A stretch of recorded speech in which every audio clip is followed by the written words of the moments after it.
কত বলছি না করতেছো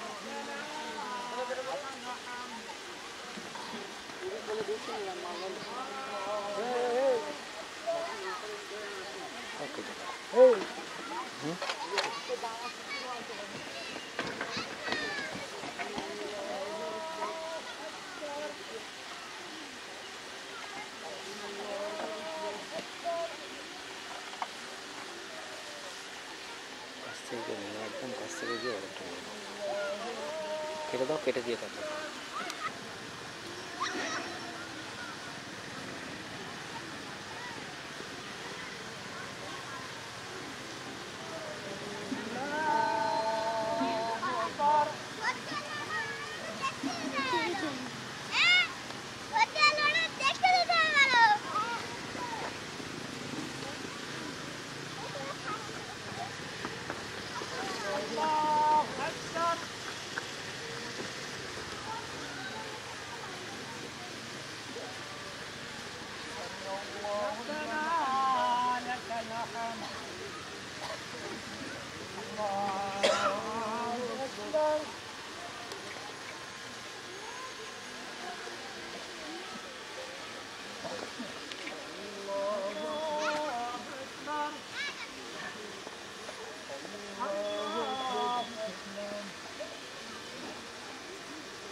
আমি সামনে দেখছিলাম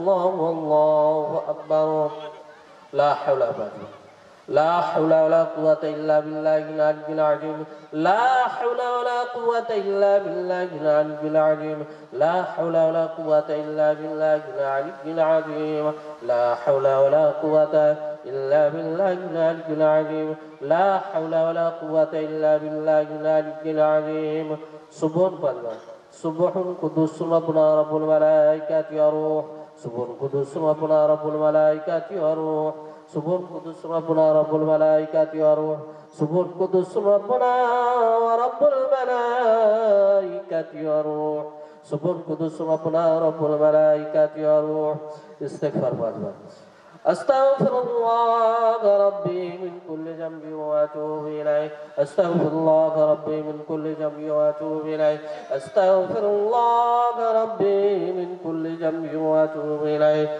أستغفر الله ربي من كل ذنب وأتوب إليه أستغفر الله ربي من كل ذنب وأتوب إليه سورة فاتحة فاتحة أعوذ بالله من الشيطان الرجيم بسم الله الرحمن الرحيم الحمد لله رب العالمين الرحمن الرحيم مالك يوم الدين إياك نعبد وإياك نستعين اهدنا الصراط المستقيم صراط الذين أنعمت عليهم غير المغضوب عليهم ولا الضالين آمين بسم الله الرحمن الرحيم الحمد لله رب العالمين الرحمن الرحيم مالك يوم الدين إياك نعبد وإياك نستعين اهدنا الصراط المستقيم صراط الذين أنعمت عليهم غير المغضوب عليهم ولا الضالين آمين بسم الله الرحمن الرحيم الحمد لله رب العالمين الرحمن الرحيم مالك يوم الدين إياك نعبد وإياك نستعين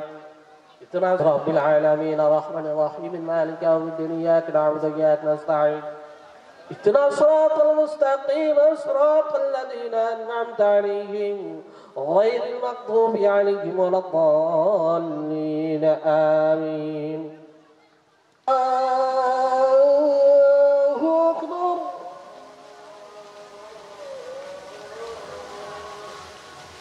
الله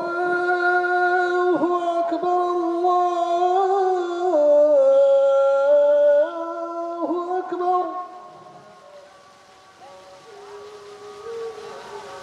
أشهد أن لا إله إلا الله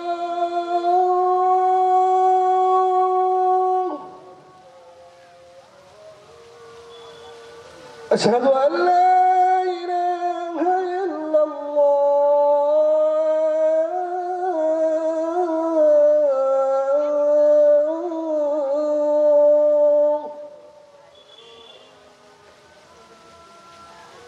أشهد أن محمدًا رسول الله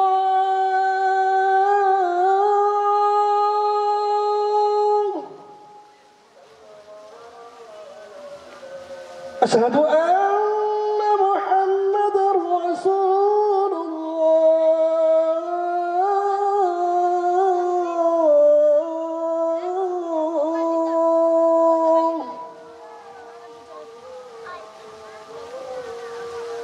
حي على الصلاة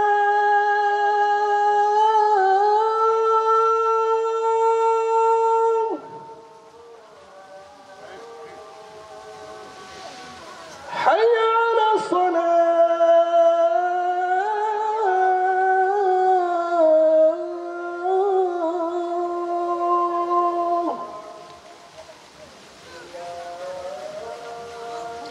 حي على الفلاح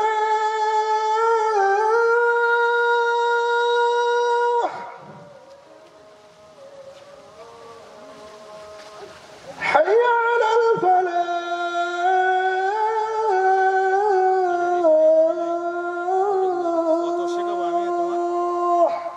এটা কিরাম আসলে الله أكبر الله أكبر لا إله إلا الله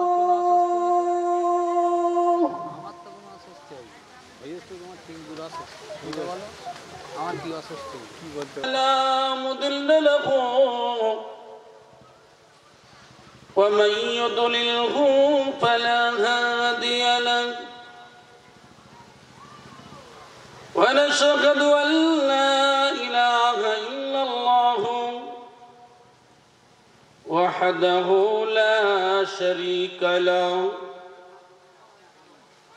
ونشهد أن سيدنا وحبيبنا ومولانا محمدا صلى الله عليه وسلم عبده ورسوله أما بعد فأعوذ بالله من الشيطان الرجيم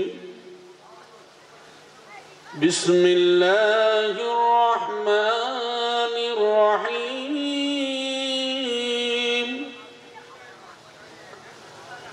يا أيها الذين آمنوا اجتنبوا كثيرا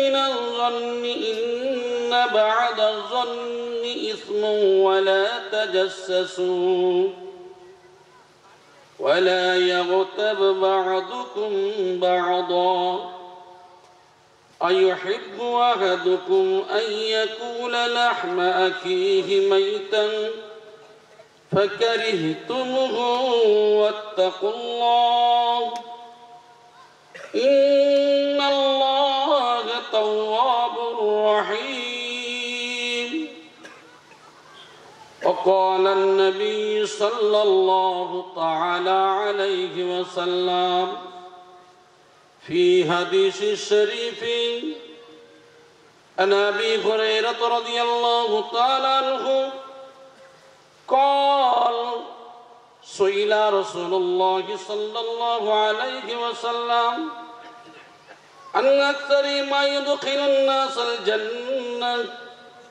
فقال تقوى الله وحسن الخلق وسئل عن أكثر ما يدخل الناس النار فقال الفهم والفرج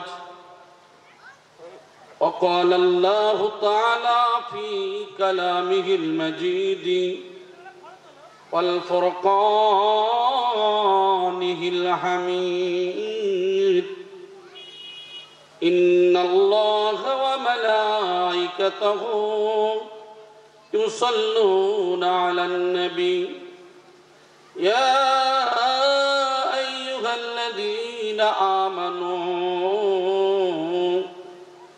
صلوا عليه وسلموا تسليما اللهم अपना दुरूद शरीफ जानें ना जोरे पढ़ें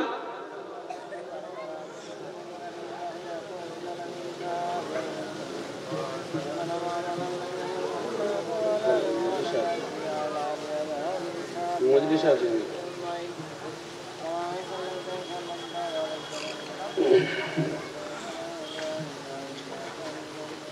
दुरूद शरीफ पढ़ें अल्लाहुम्मा सल्लि अला सय्यिदिना मौलाना मुहम्मद व अला आलि सय्यिदिना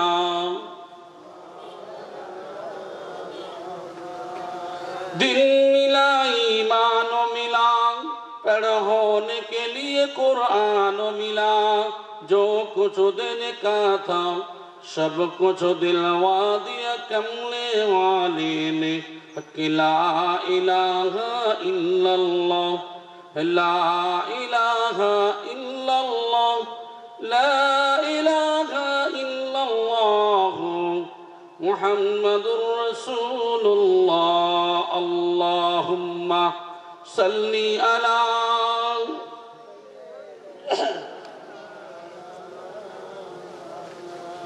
वअला आले सय्यिदिना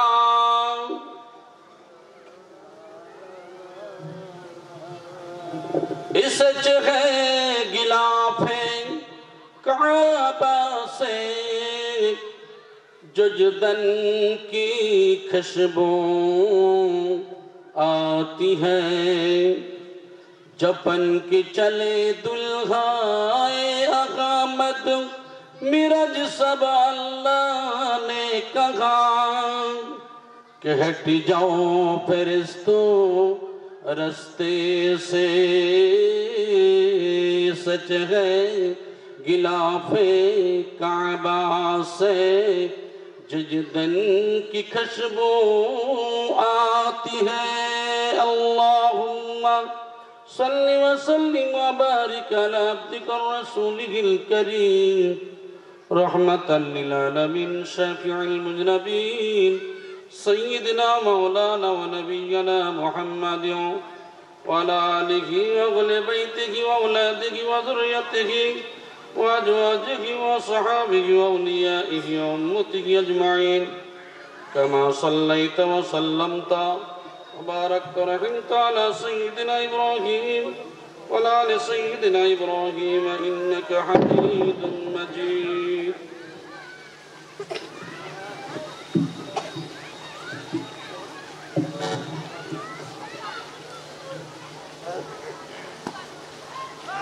मुअज़्ज़ज़ मोहतरम उलामाए किराम अल्लाह वाला मुत्तकी परहेजगार बाप आमार भाइयेरा पर्दार अंतराले आमार श्रद्धार सम्मानेर पात्री मा बोनेरा महान रब्बुल आलामीनेर दरबारे असंख्य शुक्रिया जे आल्लाह पाक रब्बुल आलामीन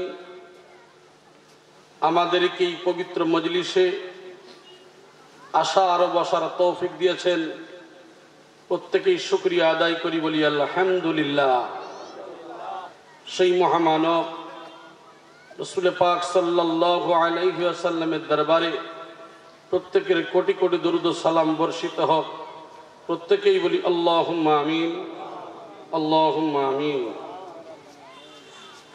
भाई आमार कुरान करीमेर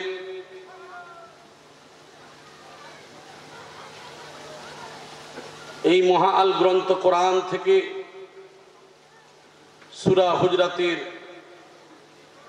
12 নম্বর আয়াত কারিমা আমি পাঠ করেছি। এর থেকে কিছু কথা আলোচনা রাখবো ইনশাআল্লাহ। আল্লাহ যদি তৌফিক দান করেন, তবে বলার মধ্যে যদি কোনো ভুল ভ্রান্তি বেয়াদবি হয় আল্লাহর হস্তে ক্ষমা করবেন। আমরা জানি এই মানুষের মুখের মধ্যে যে জিহবা রয়েছে, এই জিহবা হলো অন্তরের দরজা। আমাদের মধ্যে যে কলব আছে, যে অন্তর আছে, এর দরজাটা হলো একটা ঘরের দরজা যেমন থাকে, জানালা যেমন থাকে, এই কলব বা অন্তরের দরজা হলো কোনটা? এই জিহবা।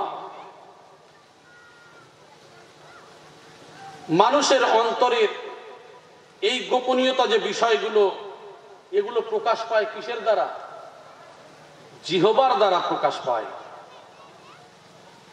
অন্তরের মধ্যে থেকে আপনি অন্তর থেকে কথা বলেন না মুখ থেকে কথা বলেন, তাহলে আমরা বুঝতে পারি জিহবার দ্বারায় এগুলো প্রকাশ পায়। এর ক্ষমতা প্রবল, এর ক্ষমতা অনেক বেশি। এই জিহবা মানুষকে ধ্বংসের অতল তলে তলিয়ে দিতে পারে। এই জিহবা কি করতে পারে? মানুষকে ধ্বংসের পথে ফেলে দিতে পারে। আবার এই জিহবা সাফল্যের চরম শিখরে পৌঁছে দিতে পারে। জোরে বলি সুবহানাল্লাহ। অধিকাংশ পাপ ও নেকির কাজ কিসের দ্বারা হয়? এই জিহবারই দ্বারা হয়। পাপ করবেন জিহবা দিয়েই হয়, আবার নেকি করবেন জিহবা দিয়েই হয়। ঠিক কিনা কথা বলেন? এই জিহবার দ্বারা যেমন আমরা জিকির করি, জিহবার দ্বারা আল্লাহর হামদ সানা করি, তারিফ করি, আবার জিহবার দ্বারা কি করি? কুটনামি করি, পরনিন্দা করি, পরচর্চা করি। এই সমস্ত কাজ আমাদের দ্বারা হয় না? হয় না? কথা বলেন। আমার ভাই, এই মুখের দ্বারা, এই জিহ্বার দ্বারা আমরা অশ্লীল কথা বলি, গালি দিই, বিভিন্ন ভাবে মিথ্যা কথা বলি। এই জিহ্বার দ্বারা সবকিছু হয়। তাই আল্লাহ পাক রব্বুল আলামিন তিনি কি করেছেন? সাবধান করে দিয়েছেন। আল্লাহ পাক রব্বুল আলামিন সম্পর্কে তিনি হুঁশিয়ার করে দিয়েছেন, ইয়া আইয়ুহাল্লাযীনা আমানু ইজতানিবু কাসীরাম মিনাল যান্নি ইন্না বা'দাজ যান্নি ইসমুন। আল্লাহ পাক রব্বুল আলামিন কোরআনে কারীমের মধ্যে জানিয়ে দিচ্ছেন, হে ঈমানদারগণ, হে ঈমানদার বান্দাগণ, তোমরা কিসে থেকে বিরত থাকবে? যেটা নিব, তোমরা বিরত থাকো। কিসে থেকে থাকবে? কাসীরাম মিনাজ যান্নি, বহুবিধ ধারণা থেকে তোমরা বেঁচে থাকো। আমরা অনেক মানুষ আছি, বিভিন্ন বস্তু নিয়ে, বিভিন্ন বিষয় নিয়ে আমরা এগুলিকে নিয়ে কি করতে থাকি? আমরা এগুলিকে নিয়ে ধারণা করতে থাকি। এই ধারণাগুলো ইন্না বা'দাজ যান্নি ইসমুন, কিছু কিছু ধারণা তো গুনার কাজ।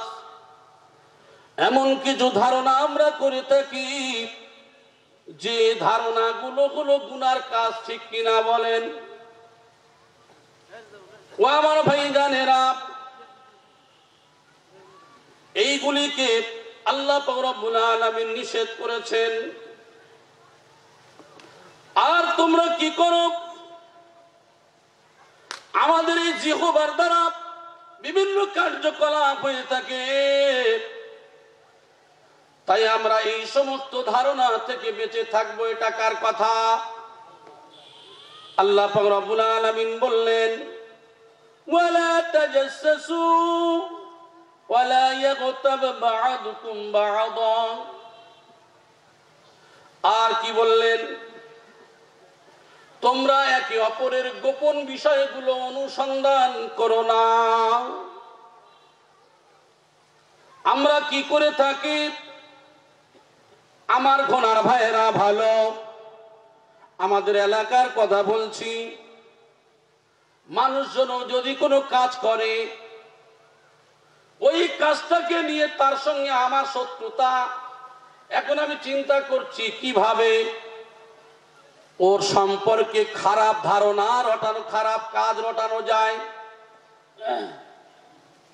এর দ্বারা কি করে বদনাম করা যায়। ওই মানুষের বিভিন্ন দিক নিয়ে আমরা তার গোপন বিষয়গুলো অনুসন্ধান করি। এই মানুষটাকে কিভাবে মানুষের কাছে খারাপ করা যায়, ঠিক কিনা বলেন? আমাদের রাগ থাকলে আমরা করি তো, মানুষ মানুষ পিছনে লাগি, কি করে তার দোষ ত্রুটিগুলো বার করা যায়। এর মানুষ সবাই সম্মান করে, কি করে এর বাঁশ দেওয়া যায়, করে না করে না? আমাদের গ্রাম্য ভাষায় বলে তো, হ্যাঁ আমার ভাই, একে অপরের গোপন বিষয়গুলো তোমরা অনুসন্ধান করো না, করো না। এটা কার কথা? আল্লাহ পাক রব্বুল আলামিন বলছেন একে অপরের গোপন বিষয়গুলো অনুসন্ধান করো না এবং একে অপরের পিছনে নিন্দা করো না। যেটা আমাদের দ্বারা সম্ভব হয় একে অপরের পিছনে নিন্দা করা, আছে না নাই? চায়ের দোকানে গেল বা কোন মুদির দোকানে গেল, দোকানে যাওয়ার পরে আমার ভাই 5 ওয়াক্ত নামাজ ছাড়ে না, ওজিফা ছাড়ে না, তাকওয়া পরেজগারি বাদ দেয় না। চায়ের দোকানে গেল বা অন্য কোন বিষয়ের জন্য মুদির দোকানে গেল, মুদিখানার দোকানে যাওয়ার পরে 2 জন ব্যক্তি বসে বসে সমালোচনা করছে, একজনার বিপক্ষে একজনারকে নিয়ে তারা দুজনে সমালোচনা করছে। আমি কি করলাম? আল্লাহওয়ালা মানুষ, আমাকে সবাই চেনে, আমি নামাজি মুত্তাকি। আমি সেখানে লবণ আনতে গেলাম বা ঝাল আনতে গেলাম বা যে কোনো তরকারি আনতে গেলাম, যাওয়ার পরে সেখানে দুজন তারা খারাপ কথা বলে, আর আমি না বুঝে না জেনে আমি বললাম হ্যাঁ তুই যেটা বলেছিস ঠিকই বলেছিস, তুই যা বলেছিস ঠিকই বলেছিস। ও মানুষটা এরকমই, এ আগামাতা কিছু বোঝে নাই। কারণ আগামাতা না বুঝে এ উত্তর দিল হ্যাঁ তুই ঠিক বলেছিস। তুমি যে ইমানদার বলো দাবি করো, তোমার কয়েক সেকেন্ডের মধ্যে ইমান বরবাদ হয়ে গেছে, হুঁশ নাই। তাই আমার আল্লাহ বলেন বান্দারে, তোমরা একে অপরের গোপন বিষয়গুলো অনুসন্ধান করো না। তোমরা যদি একে অপরের গোপন বিষয়গুলো যদি তোমরা চেপে ধরে রাখতে পারো, যদি গোপন করতে পারো, আমি আল্লাহ তোমাদের গোপন বিষয়গুলো আমি আল্লাহ গোপন করে দেব। আমরা যদি আমার কোনো ভাইয়ের সম্মানকে বাঁচাই, তাহলে আমার আল্লাহ আমার সম্মান বাঁচাবে। কিন্তু আমাদের কাজ হলো দুনিয়াবি নিয়ম হলো আমরা কি করে একে অপরের নিন্দা করব, একে অপরের দোষ খুঁজে বার করব। তাই আল্লাহ বললেন ওয়ালা তাজাসসু ওয়ালা ইয়াগতাব বা'দুকুম বা'দা। তোমরা একে অপরের গোপন বিষয়গুলো অনুসন্ধান করো না, তোমরা তাদের পিছনে নিন্দা করো না। এটা কার কথা বললাম? আল্লাহ পাক রব্বুল আলামিনের কথা যদি না শুনি কি হবে? এ বোকা মুসলমানের দল, সারা জীবন নামাজ পড়লাম, ভালো কাজ করলাম, কয়েক সেকেন্ডের জন্য ঈমানটা বরবাদ হয়ে যাবে। ইসবিহু রাজুলু মুমিনান ওয়া ইমসি কাফিরান ওয়া ইমসি মুমিনান ওয়া ইসবিহু কাফিরান ইয়াবিদিনা বিআরাজিম মিনাদ দুনিয়া। হাদিসের মধ্যে উল্লেখ করা হয়েছে, মানুষ সন্ধ্যাবেলা ঈমানদার থাকবে, সকালবেলা বেঈমান হয়ে যাবে। সকালবেলা ঈমানদার থাকবে, সন্ধ্যাবেলায় বেঈমান হয়ে যাবে, মানে ঈমান হারা হয়ে যাবে, ঈমানকে হারিয়ে ফেলবে। একটা আগুন হাতে রাখা যতটা না কঠিন হবে, মানুষের ঈমান রাখা তার থেকে বড় কঠিন হবে। তাই আমার সোনার ভাইয়েরা, একজন ঈমানদার মুমিন যদি হয়, সর্বসময়ের জন্য প্রত্যেকটা চলা বলা ওঠা বসা সর্বক্ষেত্রে তার মনের মধ্যে আল্লাহর ভয় রাখতে হবে। ও আমার ভাইজানেরা, আর আল্লাহ পাক রব্বুল আলামিন কি বলছেন? আইয়ুহিব্বু আহাদুকুম আইয়াকুলা লাহমা আখিহি মাইতান। তোমরা কি কেউ তোমাদের মৃত ভাইয়ের গোশত খেতে পছন্দ করো? কেউ কি তোমাদের মৃত ভাইয়ের মাংস খেতে কি পছন্দ করো?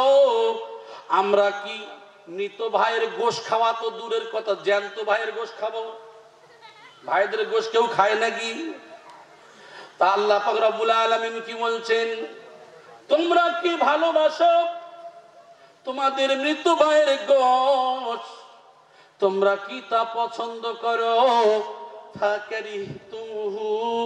তা তো তোমরা অপছন্দই করো। তোমরা তো এটাকে পছন্দ করো না। আর পছন্দ যদি না করি এ মুসলমানেরা, তাহলে এইগুলো কেন আমাদের দ্বারাই হয়? আমার ভাইজানেরা, তাই বলল তোমরা তো এটাকে অপছন্দ করো। তোমরা আল্লাহকে ভয় করো। আমাদের ভয় করতে গেলে কাকেই করতে হবে? আল্লাহকে ভয় করতে হবে। ইন্নাল্লাহা তাওয়াবুর রাহিম। ও আমার ভাইজানেরা, আল্লাহ তওবা গ্রহণকারী, আল্লাহ তওবা গ্রহণকারী। আমার আল্লাহ হলেন দয়ালু। পৃথিবীর জমিনে যত দয়া আছে, সব দয়াগুলো যদি একত্র করা হয়, আমার আল্লাহর দয়া হলো তার থেকে 99 ভাগ বেশি। ওই আল্লাহ সাবধান করে দিয়েছেন, না না বান্দারে, আমি তোমাদের মহব্বত করি, ভালোবাসি। লাকাদ খলাকনাল ইনসানা ফি আহসানি তাকবীর। আমি তোমাদেরকে ইহসানের সঙ্গে বড় মহব্বত করে ভালোবেসে সৃষ্টি করেছি রে মানুষ। তোদেরকে আমি জাহান্নামে দিতে চাই না। কোন কারণে তোমরা জাহান্নামে যাবে? তোমরা কোন কারণে জাহান্নামে যাবে? দুনিয়ায় চলতে যাবে, উঠতে যাবে, বসতে যাবে, সর্বক্ষেত্রে তোমরা কি আমি আল্লাহ আমার দেওয়া ব্যারিকেড, আমার দেওয়া সীমা রয়েছে, ওই সীমাকে যদি অতিক্রম করে ফেলো, ওই লাইন যদি চ্যুত হয়ে যাও, বাইরে যদি চলে যাও, তাহলে তোমাদের এর কারণে জাহান্নামে যেতে হবে। ভাই আমার, তাহলে তো আমরা কি করি? আল্লাহর ব্যারিকেডের বাইরে যাই না। আমি নামাজ পড়ি সহি করে আলহামদুলিল্লাহ, আমি রোজা রাখি, যাকাত দিই, হজ করি, ভালো ভালো কাজ করি, কিন্তু আমার দ্বারা একটা ভাই সে কষ্ট পায়, কথার দ্বারা, আখলাকের দ্বারা, চরিত্রের দ্বারা কষ্ট পায়, পায় না। তাই আল্লাহ পাক রব্বুল আলামিন অন্য জায়গায় জানিয়ে দিচ্ছেন, ওয়াইলুল লিকুল্লি হুমাযাতিল লুমাযাহ। আল্লাহ জানিয়ে দিচ্ছেন, সামনে পিছনে নিন্দাকারী এদের ধ্বংস সুনিশ্চিত। সামনে যারা নিন্দা করে পিছনে যারা নিন্দা করে এদের ধ্বংস তোমরা জেনে রেখে দিও সুনিশ্চিত, এদেরকে ধ্বংস ধ্বংস হবে এরা যারা সামনে ও পিছনে নিন্দা করে বেড়ায়। আমরা কি করি? ভালো সাজার জন্য একদল আর এক দলের বিরুদ্ধে গিয়ে লাগাই, একদল পার্টির নেতা আর এক দলের পার্টির নেতার কাছে লাগাই। আমরা যে যার আমিত্বকে টিকিয়ে রাখার জন্য, যে যার নিজের ফায়দা লোটার জন্য, এগুলি আমাদের দ্বারা হয় না, হয় না? কথা বলেন। আমরা এই সমস্ত মানুষের নিন্দা করি, বিভিন্ন কথা বলি, তবে জেনে রেখে দেন, আমি যে ওর কাছে ভালো হলাম, দুনিয়ার মানুষের কাছে ভালো হলাম, অন্যায় করে মিথ্যা কথা বলে সবকিছু লিপিবদ্ধ আছে না নাই? আমি বলেছিলাম কিরামান কাতিবিনা ইয়ালামুনা মা তাফআলুন, সবকিছু লিপিবদ্ধ থাকবে। ও বান্দা, এর থেকে বাইরে কেউ যেতে পারবে না। সিসি ক্যামেরা লাগানো আছে, সবকিছু লোডিং হয়ে যাবে। এই জন্য করে আমি তোমাদেরকে বলি রে ভাই, আল্লাহর কথা মতো চলতে হবে। আমার আপনার পরিস্থিতি সেদিন ভয়াবহ হবে, সেই দিন কেউ বাঁচাতে পারবে না। আমরা যদি লক্ষ্য করে দেখি, কাল কিয়ামতের ময়দানে আমাদেরকে যখন বিচারের কাঠগড়ায় দাঁড় করাবেন, আল্লাহ যেদিন বিচার নেবেন, ওই দিন কি আমাদের পরিস্থিতিটা কেমন হবে? আমার ভাই জানেরা, এই জন্য করে আমাদের 60-70 বছরের জীবনের মধ্যে আমরা যখন সাবালক সাবালিকা হই, এই সাবালক সাবালিকা হওয়ার পরে থেকে সামান্য জীবনটুকু মানুষের আদর্শ, মানুষের ভালোবাসা, মানুষের মধ্যে মহাব্বত, একে অপরের কথা লাগালাগি না করা, পরনিন্দা পরচর্চা না করা, গীবত কুটনামি না করা, এই আদর্শ যদি আমরা নিতে পারি, তাহলে আমাদের ইহ জীবন পর জীবন মঙ্গলময় হয়ে যাবে। যত যাই করি না কেন আমার ভাইজানেরা, আল্লাহ পাক রব্বুল আলামিন সূরা হুজরাতের 11 নম্বর তার আগের আয়াতটা কি বলছে শুনুন। আমাদের মধ্যে যে স্বভাবটা, যে চরিত্রটা সবথেকে বেশি, ইয়া আইয়ুহাল্লাযীনা আমানু লা ইয়াসখার কওমুম মিন কওমিন আসা আন ইয়াকুনু খায়রাম মিনহুম। আল্লাহ পাক রব্বুল আলামিন কি বলছেন, হে ঈমানদারগণ, হে আমার মুমিন বান্দারা, তোমরা কি করো না, কোন পুরুষ কেন অন্য কোন পুরুষকে তারা নিন্দা না করে। এক পুরুষ অপর কোন বিদ্রুপ, এক পুরুষ আর এক পুরুষকে যেন ঠাট্টা না করে, এক পুরুষ আর এক পুরুষকে বিদ্রুপ যেন না করে। কারণটা কি বলা হয়েছে? কওমুম মিন কওমিন আসা আন ইয়াকুনু খায়রাম মিনহুম, হতে পারে সে তার থেকে উত্তম। আমরা যার সম্পর্কে বিদ্রুপ করি, ঠাট্টা করি, হতে পারে সে আমার আপনার থেকে উত্তম, ঠিক কি না? আমার ভাইজানেরা, একজন মানুষকে আমি দেখে বলছি মানুষটা এমন, এই মানুষটা তেমন, এ এত বাজে মানুষ, কিন্তু দেখা যায় ওই মানুষটা আল্লাহর চোখে প্রিয় হয়ে আছে। এই জন্য করে আমার আপনার জানা নাই, আমার আপনার বোঝার ক্ষমতা নাই, ওই মানুষকে নিয়ে আমরা ঠাট্টা বিদ্রুপ করি, করি না? করি না? এরপরে ও নারীদের সম্পর্কে কি বলছে? ওয়ালা নিসাউ মিন নিসাই আসা আন ইয়াকুননা খায়রাম মিনহুন্না। ও নারীরা, এক নারী যেন অন্য কোন নারীকে ওইরূপ বিদ্রুপ না করে। পুরুষরা যেমন এক পুরুষ আর এক পুরুষকে ঠাট্টা করে, ঠিক নারীদের এ স্বভাব সব থেকে বেশি আছে না নাই? কথা বলেন।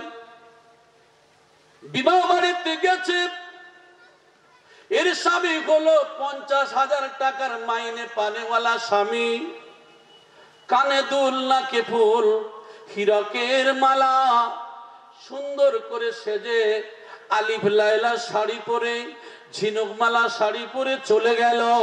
আর একজন গরিব অনাথ অসহায় মানুষ চাষা ভুষা বাড়ির বউ, সে কি করেছে, তার স্বামী সারাদিন খেটে 400-500 টাকা ইনকাম করে, ঠিক মতন বিবির হাতে কিছু তুলে দিতে পারে না। ওই মহিলা ওই বিবাহ বাড়িতে গেল। আর মেয়েদের একটা স্বভাব, মেয়েদের একটা অভ্যাস হলো, এই নারী ওই নারীর কানে কি আছে, গলায় কি আছে, চোখে কি আছে, অমুক জায়গায় কি আছে, কেমন কে শাড়ি পরেছে দেখে না, দেখে না। তবে আপনাদের এলাকা ভালো, আমাদের এলাকার কথা বলছি। আমার ভাই জানের এলাকা বিবাহ বাড়িতে গেলে এইগুলি দেখে। আর কেউ হাসাহাসি করে, কেউ ঠাট্টা করে, করে না, করে না। জেনে রেখে দেখ ও মা, ও আমার বোন, তুমি যারে নিয়ে হাসি ঠাট্টা করো, যারে নিয়ে বিদ্রুপ করো, তুমি কি জানো, হতে পারে সে আল্লাহর কাছে তোমার থেকে তো উত্তম, তুমি তো তা জানো না। তাই তো বলা হলো, ও নারী, তোমরা অন্য কোন নারীকে তোমরা বিদ্রুপ করো না, ঠাট্টা করো না, হতে পারে সে তোমার থেকে উত্তম। আমরা কি করে থাকি, এগুলি আমাদের দ্বারা প্রকাশ পায়। একজন মহিলা, সে বড় অনাথ অসহায়। অনেকেই এই খাতিরে বর্তমান সময়ে তারা কি করে, লজ্জাতে যায়ও না, বা গেলেও এই সমস্ত এক শ্রেণীর মানুষ যারা রয়েছে তারা কি করে থাকে, তারা সেই এই পরিস্থিতির মধ্যে পড়েও অনেক বিপদের সম্মুখীন হয়ে থাকে, ও অপমানিত হয়, লাঞ্ছিত হয়। বিবাহ বাড়িতে গেল, আপনাদের এলাকায় হয় কি জানি না, গায়ে হলুদ, ক্ষীর পিঠে বলে, বলে না, বলে না, আগের দিন ক্ষীর গালে দেয়া হবে, কে দেবে? ও দিচ্ছে 500 টাকা, 1000 টাকার নোট। আর একজন গরিব মানুষ, সে দিচ্ছে 50 টাকার নোট, তার দিকে হা করে তাকিয়ে রয়েছে। একে তো এগুলো না যায় হারাম, তারপরেও 500 টাকার নোট দিয়ে তাকাচ্ছে কার দিকে? গরিবের দিকে তাকিয়ে দেখছে। ও আমার ভাই জানেরা, কান খুলে খেয়াল করে শুনুন, খবরদার, পুরুষ হোক আর নারী হোক, কেউ কাউকে নিয়ে এমন বিদ্রুপ করবেন না, ঠাট্টা করবেন না।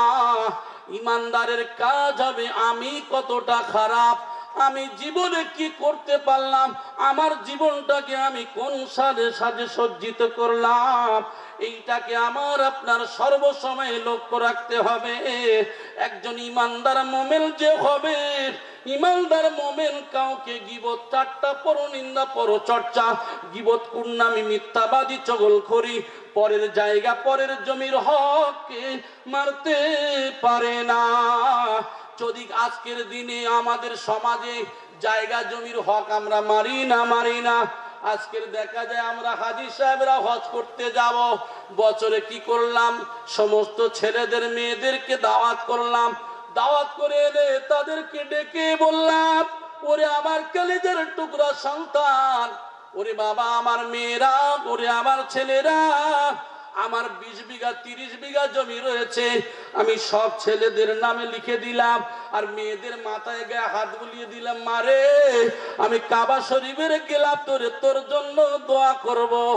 আমার আল্লাহ পাক রব্বুল আলামিন যে জায়গা জমির ব্যাপারে যে হক আদায় করতে বললেন, কোরআনেও জানিয়ে দিয়েছেন। আজকের সেই হককে মেরে দিয়ে এ শুকনো হারাম করে হাজী সাহেব কাবা শরীফের গেলাপ ধরে কাঁদবে। এই হাজী সাহেবের হজ কবুল হওয়া তো দূরের কথা, কোনো কাজে আসবে না, ঠিক কিনা?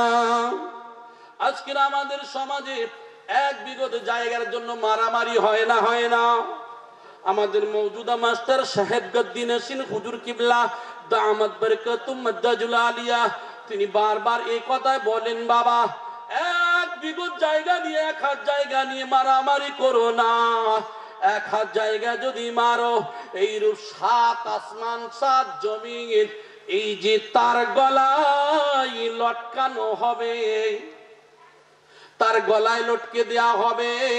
অন্য হাদিসের মধ্যে উল্লেখ করা হয়েছে যে যতটা জমিনের হক মারবে, সেই পরিমাণের জমিন কাল কিয়ামতের ময়দানে তার দিয়ে ওই শাস্তির জন্য তাদের খুঁটতে হবে।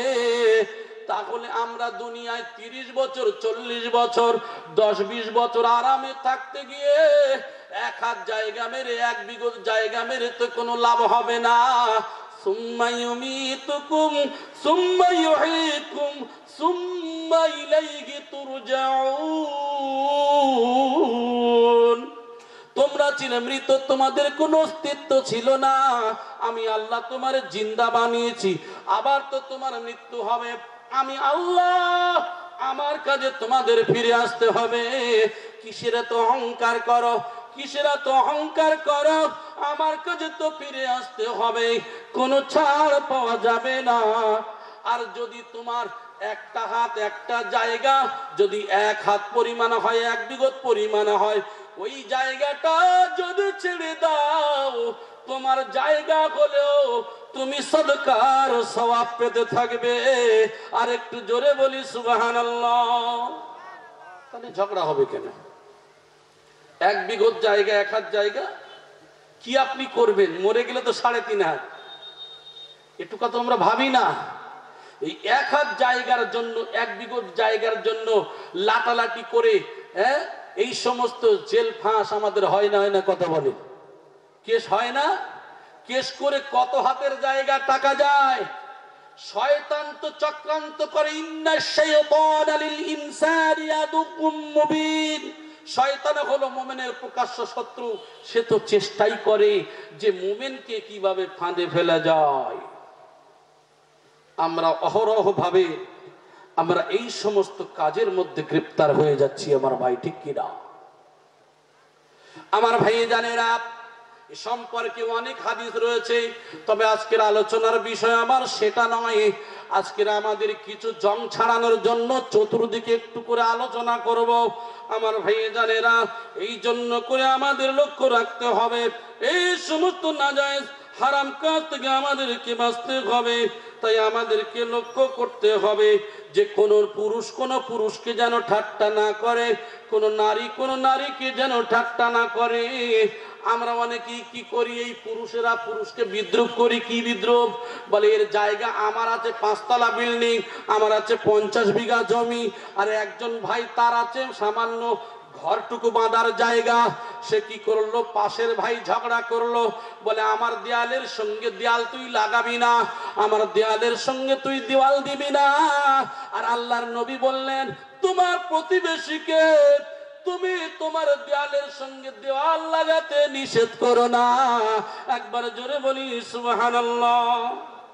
দেওয়ালের সঙ্গে দেওয়াল লাগাতে রাসূল নিষেধ করেছেন, তোমার প্রতিবেশীর এই সাহায্যটুকুই তুমি করো। সম্পর্কে প্রায় 40-50টা হাদিস আলোচনা করা যাবে, যে সম্পর্কে আমি বিক্ষিপ্তভাবে দুটো একটা জানাচ্ছি। বলি, ইয়া রাসূলুল্লাহ, আমার মন তো বড় শক্ত, আমার নরম হয় না দিল, কি করব? আল্লাহর নবী বললেন, তুমি কি করো? তুমি এতিমদেরকে বেশি বেশি খাওয়াবে, আর কি করবে? তোমরা এতিম মিসকিন অসহায় মানুষদের পাশে দাঁড়াবে, আর তোমরা বেশি বেশি দান করবে, সাদকা করবে। জোরে বলি সুবহানাল্লাহ। সাদকা বিভিন্ন পদ্ধতিতে হতে পারে। ইয়া রাসূলুল্লাহ, ইয়া হাবিবাল্লাহ, হুজুর আমি যে ভালো আমি বুঝবো কেমন করে? আমি যে খারাপ আমি জানবো কেমন করে? আল্লাহর নবী বলেন, যদি তোমার প্রতিবেশী বলে তুমি ভালো, তাহলে তুমি ভালো, আর তোমার প্রতিবেশী যদি বলে খারাপ, তাহলে তুমি খারাপ। কার কথা? আল্লাহর নবী সাল্লাল্লাহু আলাইহি সাল্লামের কথা। আল্লাহর নবী বললেন, তোমার প্রতিবেশী যদি তোমার সম্পর্কে গাওয়াই দেয় তুমি ভালো, তাহলে তুমি ভালো, আর তোমার প্রতিবেশী যদি বলে খারাপ, তাহলে তুমি খারাপ। তো পাশের বাড়িতে যদি হিসাব নেওয়া যায়, এদিকে আমার মতন সুফি, আমার মতন দরবেশের কেউ নাই, আর পাশের বাড়িতে জিজ্ঞাসা করলে খবর হয়ে যাবে অমুক ব্যক্তি কেমন, বলে ওর কথা আর বলো না, সর্বনাশী জিনিস। হ্যাঁ, আমাদের তো দশা এই। ও ভাই জানেরা, আপনি যত নামাজি হন না কেন, মুত্তাকি হন না কেন, আপনি যত কাবা শরীফে গিয়ে বাইতুল্লাহতে গিয়ে তওয়াফ করেন না কেন, হজ করেন না কেন, বিশ্বের যত ভালো ভালো কাজ করেন না কেন, এই যে ইসলামের যে ব্যারিকেড রয়েছে, আল্লাহ যে রুট দিয়েছে, এই রুটের মধ্যে, এই প্রতিবন্ধকতার মধ্যে যদি আমরা ঘুরতে পারি, তাহলে সর্ব বিষয়ের মধ্যে আমাদের লক্ষ্য রেখে চলতে হবে। আপনি একটা ধরবেন, একটা ছাড়বেন, ইসলাম এটাকে মেনে নেয় নাই। আমি একটা উদাহরণ দিয়ে থাকি, একটা গাছ যদি রোপণ করা হয়, ওই গাছের মূল মাটির জমিনের মধ্যে থাকে, মাটির জমিনের তলায় থাকে। এইটা হলো ইলম, এইটা হলো মারিফা। আপনি যদি জ্ঞান শিক্ষা না করেন, আপনার মধ্যে ইলম যদি না থাকে, আপনার মধ্যে যদি জ্ঞান না থাকে, আপনি ইসলামকে চিনবেন কেমন করে? আপনি ইসলামকে জানবেন কেমন করে? আপনি দ্বীনকে জানবেন কি করে?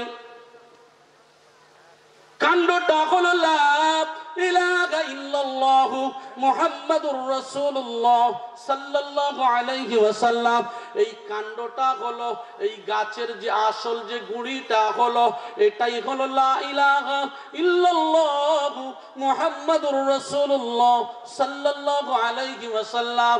আর তার যে ডালপালা শাখা প্রশাখা হলো নামাজ, রোজা, যাকাত, হজ, এগুলি হলো তার শাখা প্রশাখা। আর তার ফল ফলাদি ফসল যেগুলি হলো, সেইগুলি যদি তোমরা এগুলিকে মেনে চলতে পারো, শাখা প্রশাখা গুলিকে যদি তোমরা নিতে পারো, অতএব লা ইলাহা ইল্লাল্লাহ এই কাণ্ড ছাড়া শাখা প্রশাখা ফল ফসল হওয়া অসম্ভব। অতএব আপনি যে কলেমা পড়েছেন, এই কলেমা পড়া মানে জেনে রেখে দেন, আপনার দায়িত্ব হলো, আপনার কর্তব্য হলো যে একমাত্র এই যে আল্লাহ যে রুট দিয়েছে, যে রোটেশন দিয়েছে, আল্লাহ যে ব্যারিকেড করে দিয়েছেন, এইগুলি মেনে নেওয়া, এই যে শাখা প্রশাখাকে মেনে নেওয়া, এইগুলি যদি মানতে পারো, তাহলে তোমার ফলাফল হবে দুনিয়াতে থাকলে তুমি সুখে থাকবে, আর মরণের পরে তুমি আল্লাহর জান্নাতে চলে যাবে। আপনারা আমার ওয়াজ বুঝতে পারেন না? আমার সন্দেহ হচ্ছে। সুবহানাল্লাহর খবর তো ভালো নয়, তো কি করে হবে? হযরতে আবু হুরায়রা রাদিয়াল্লাহু তাআলা আনহু আল্লাহর নবীর সাহাবীর কাছে, আল্লাহর নবী গেলেন, হে আবু হুরায়রা তুমি কি করো? ইয়া রাসূলুল্লাহ আমি গাছ রোপণ করি। আবু হুরায়রা রে, তুমি যে গাছ রোপণ করো, এই গাছ একটা গাছ যদি রোপণ করো একটা গাছ পাবে। আবু হুরায়রা তোমার কি এমন শিক্ষা দেব না, এমন কথা কি তোমাকে জানাবো না যে একবার যদি এই দুনিয়াতে এমন কিছু আমল করো, একবার করলে একটা গাছ জান্নাতে হবে, দুইবার বললে দুইটা গাছ জান্নাতে হবে। তখন বলল আবু হুরায়রা রে, তুমি যদি এখানে থেকে একবার বলো সুবহানাল্লাহ, তখন কি হলো? যখন হযরতে আবু হুরায়রা বললেন সুবহানাল্লাহ, বলছে তোমার জন্য একটা গাছ জান্নাতে অটোমেটিক তৈরি হয়ে গেছে। আবার বলছেন সুবহানাল্লাহ, বলছে আর একটা হয়ে গেছে। আবার বললেন সুবহানাল্লাহ, আবার বলছে আর একটা গাছ হয়ে গেছে। ও আমার সোনার ভাইরা, হযরতে আবু হুরায়রা চারবার সুবহানাল্লাহ এইভাবে বলতেই শুরু করলেন। আর যতবার বলেন, আল্লাহর নবী বলেন, যতবার বলার ততবার জান্নাতে গাছ শুরু হয়ে যায়। কটা গাছ হলো? তাহলে এত আমাদের মধ্যে এত কৃপণতা কেন? ও আমার ভাই জানেরা, আমার এক ভাই বলছিলেন, অনেকে আমরা প্রশ্ন করে থাকি, ওজিফা কেন পড়বো? নফল ইবাদত, ওজিফা পড়ে কি হবে? এখন আমি আপনাদের ছোট্ট একটা উদাহরণ দেওয়ার জন্য কথাগুলো বলছি বিক্ষিপ্ত ভাবে। যদি বলা যায় এই মাঠটাকে 1 বিঘা, যদি এর মধ্যে যদি 4 জন কি 5 জন মানুষ লাগিয়ে দেয়া হলো, এইটাকে পরিষ্কার করবে বাবা 500 টাকা করবে, 4 জন আর 2000 টাকা হবে। এখন যদি বলা যায় সে রোজ হিসাবে তার টাইম অনুযায়ী সেই কাজ করবে, ওই মানুষকে যদি বলা যায় যে সামান্য 1 বিঘত কি 1 হাত জায়গা চেঁচে দেবে, তুমি 2000 টাকা পাবে, করবে না করবে না? কথা বলেন। এদিকে খুব ভালো বোঝে জি। মাল পাওয়ার দিকে ঠিক ভালো বোঝে। আমার ভাই জানেরা, সত্যিকারের এটা তো নফল, এটা তো অ্যাডিশনাল সাবজেক্ট। আরে আপনার তো আসল সাবজেক্ট তো আছে। আসল সাবজেক্টের যদি কিছু কমি হয়ে যায়, আসল সাবজেক্টের মধ্যে কোনো যদি ভুলভ্রান্তি হয়ে যায়, আমার আল্লাহর নাম হলো রহমান, আল্লাহ হলেন রহিম। আল্লাহ তো বান্দার জাহান্নামে দিতে চায় না। আল্লাহ তখন বলে, ও আমার মালাইকা রে, ও আমার ফেরেশতারা রে, আমার বান্দার দেখো অ্যাডিশনাল কিছু আছে কিনা।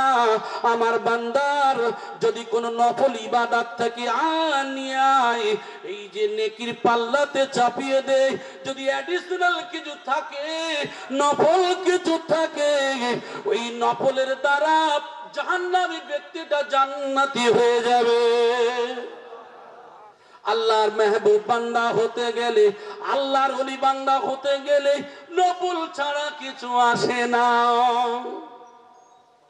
অ্যাডিশনাল যোগ করতে হবে। এখন যদি বলি বাবা 7টা সাবজেক্টে পরীক্ষা দিয়ে অ্যাডিশনাল দিয়ে লাভ নাই, আপনি পাস যদি করতে পারেন ভালো, আর অ্যাডিশনালে যদি নাম্বার যোগ করতে পারেন তাহলে আপনার ডিভিশনটা আরো ভালো হতে পারে, ঠিক কি না? আমার উদ্দেশ্য এদিকে নয়, আমি উদাহরণ দিয়ে বোঝাতে চাইছি।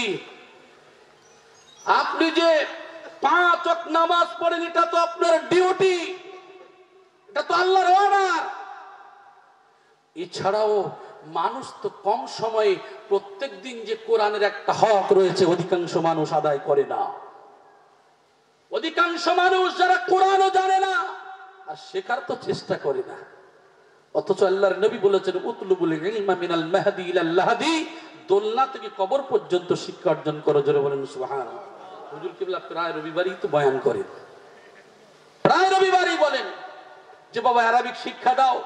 একজন ডক্টর, একজন মাস্টার, একজন ইঞ্জিনিয়ার যদি হয়, সে যদি এই যে পড়াশোনার মধ্যে যদি আরবিক ঢুকিয়ে দেওয়া যায়, ও কি হবে? ডক্টর ইঞ্জিনিয়ার যাই হোক না কেন, ও নামাজি ডক্টর ইঞ্জিনিয়ার হবে। জোরে বলেন সুবহানাল্লাহ। আসলে এই ইসলামিক শিক্ষা দিলে, ইসলামিক শিক্ষা করাটা আমাদের জন্য জরুরি, এটা আমাদের জন্য ফরজ। কিন্তু সুফি মুফতি আজান গাজী রহমাতুল্লাহ আলাইহি বলেন নাই যে বাবা তুমি ইসলামিক শিক্ষা করো না। কিন্তু আখিরি জামানায় এই মানুষগুলো কোরআন না পড়ে অনেকেই চলে যাবে। এমন একটা কোরআন, ছোট্ট কোরআনের ওজিফা দিলেন, যেটা সে জীবনে আমল করে কোরআন না বুকে নিয়ে সে যাবে না। জোরে বলেন সুবহানাল্লাহ। আমরা তো বেশি বুঝি, বেশি বুঝি। আসলে আমরাও একসময় এরা বুঝতাম, অতি জ্ঞানী জ্ঞানপাপী বেশি হয়। আমরা এক সময় এর ঘোর বিরোধী ছিলাম, আমি বলেছিলাম। তবে ভিতরে না ঢুকলে, অতল তলে যদি না ঢোকা যায়, আপনি মুক্তা পাবেন কোথা থেকে? অনেক কিছু আছে যেগুলি আমাদের জ্ঞানের মধ্যে ধরে না। আমরা তো জাহেরি ভাবে লক্ষ্য করি। যেমন একটু উদাহরণ দিই, কোরআনের তো ঘটনা রয়েছে, খিজির আলাইহিস সালাম আর মুসা আলাইহিস সালামের ঘটনা। নৌকা ছিদ্র করে দেওয়া, বাচ্চাকে মেরে দেওয়া। বলছে হে নবী মুসা, মুসা আলাইহিস সালাম বলছে হে খিজির আলাইহিস সালামকে বলছে, আপনি এটা কি করলেন? এটা তো ভালো কাজ নয়। আচ্ছা, বাস্তব দিক থেকে, জাহেরি দিক থেকে যদি লক্ষ্য করা যায়, খারাপ কাজ না খারাপ নয়? খারাপ কাজ, ভুল হচ্ছে। মুসা আলাইহিস সালাম তো সেইভাবেই বলেছিলেন।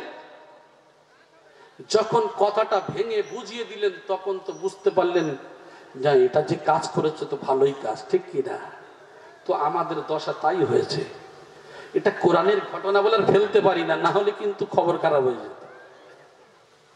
ও আমার সোনানা ভাইয়েরা, এইবার আমি আমার মূল বক্তব্যের দিকে ফিরে যাই।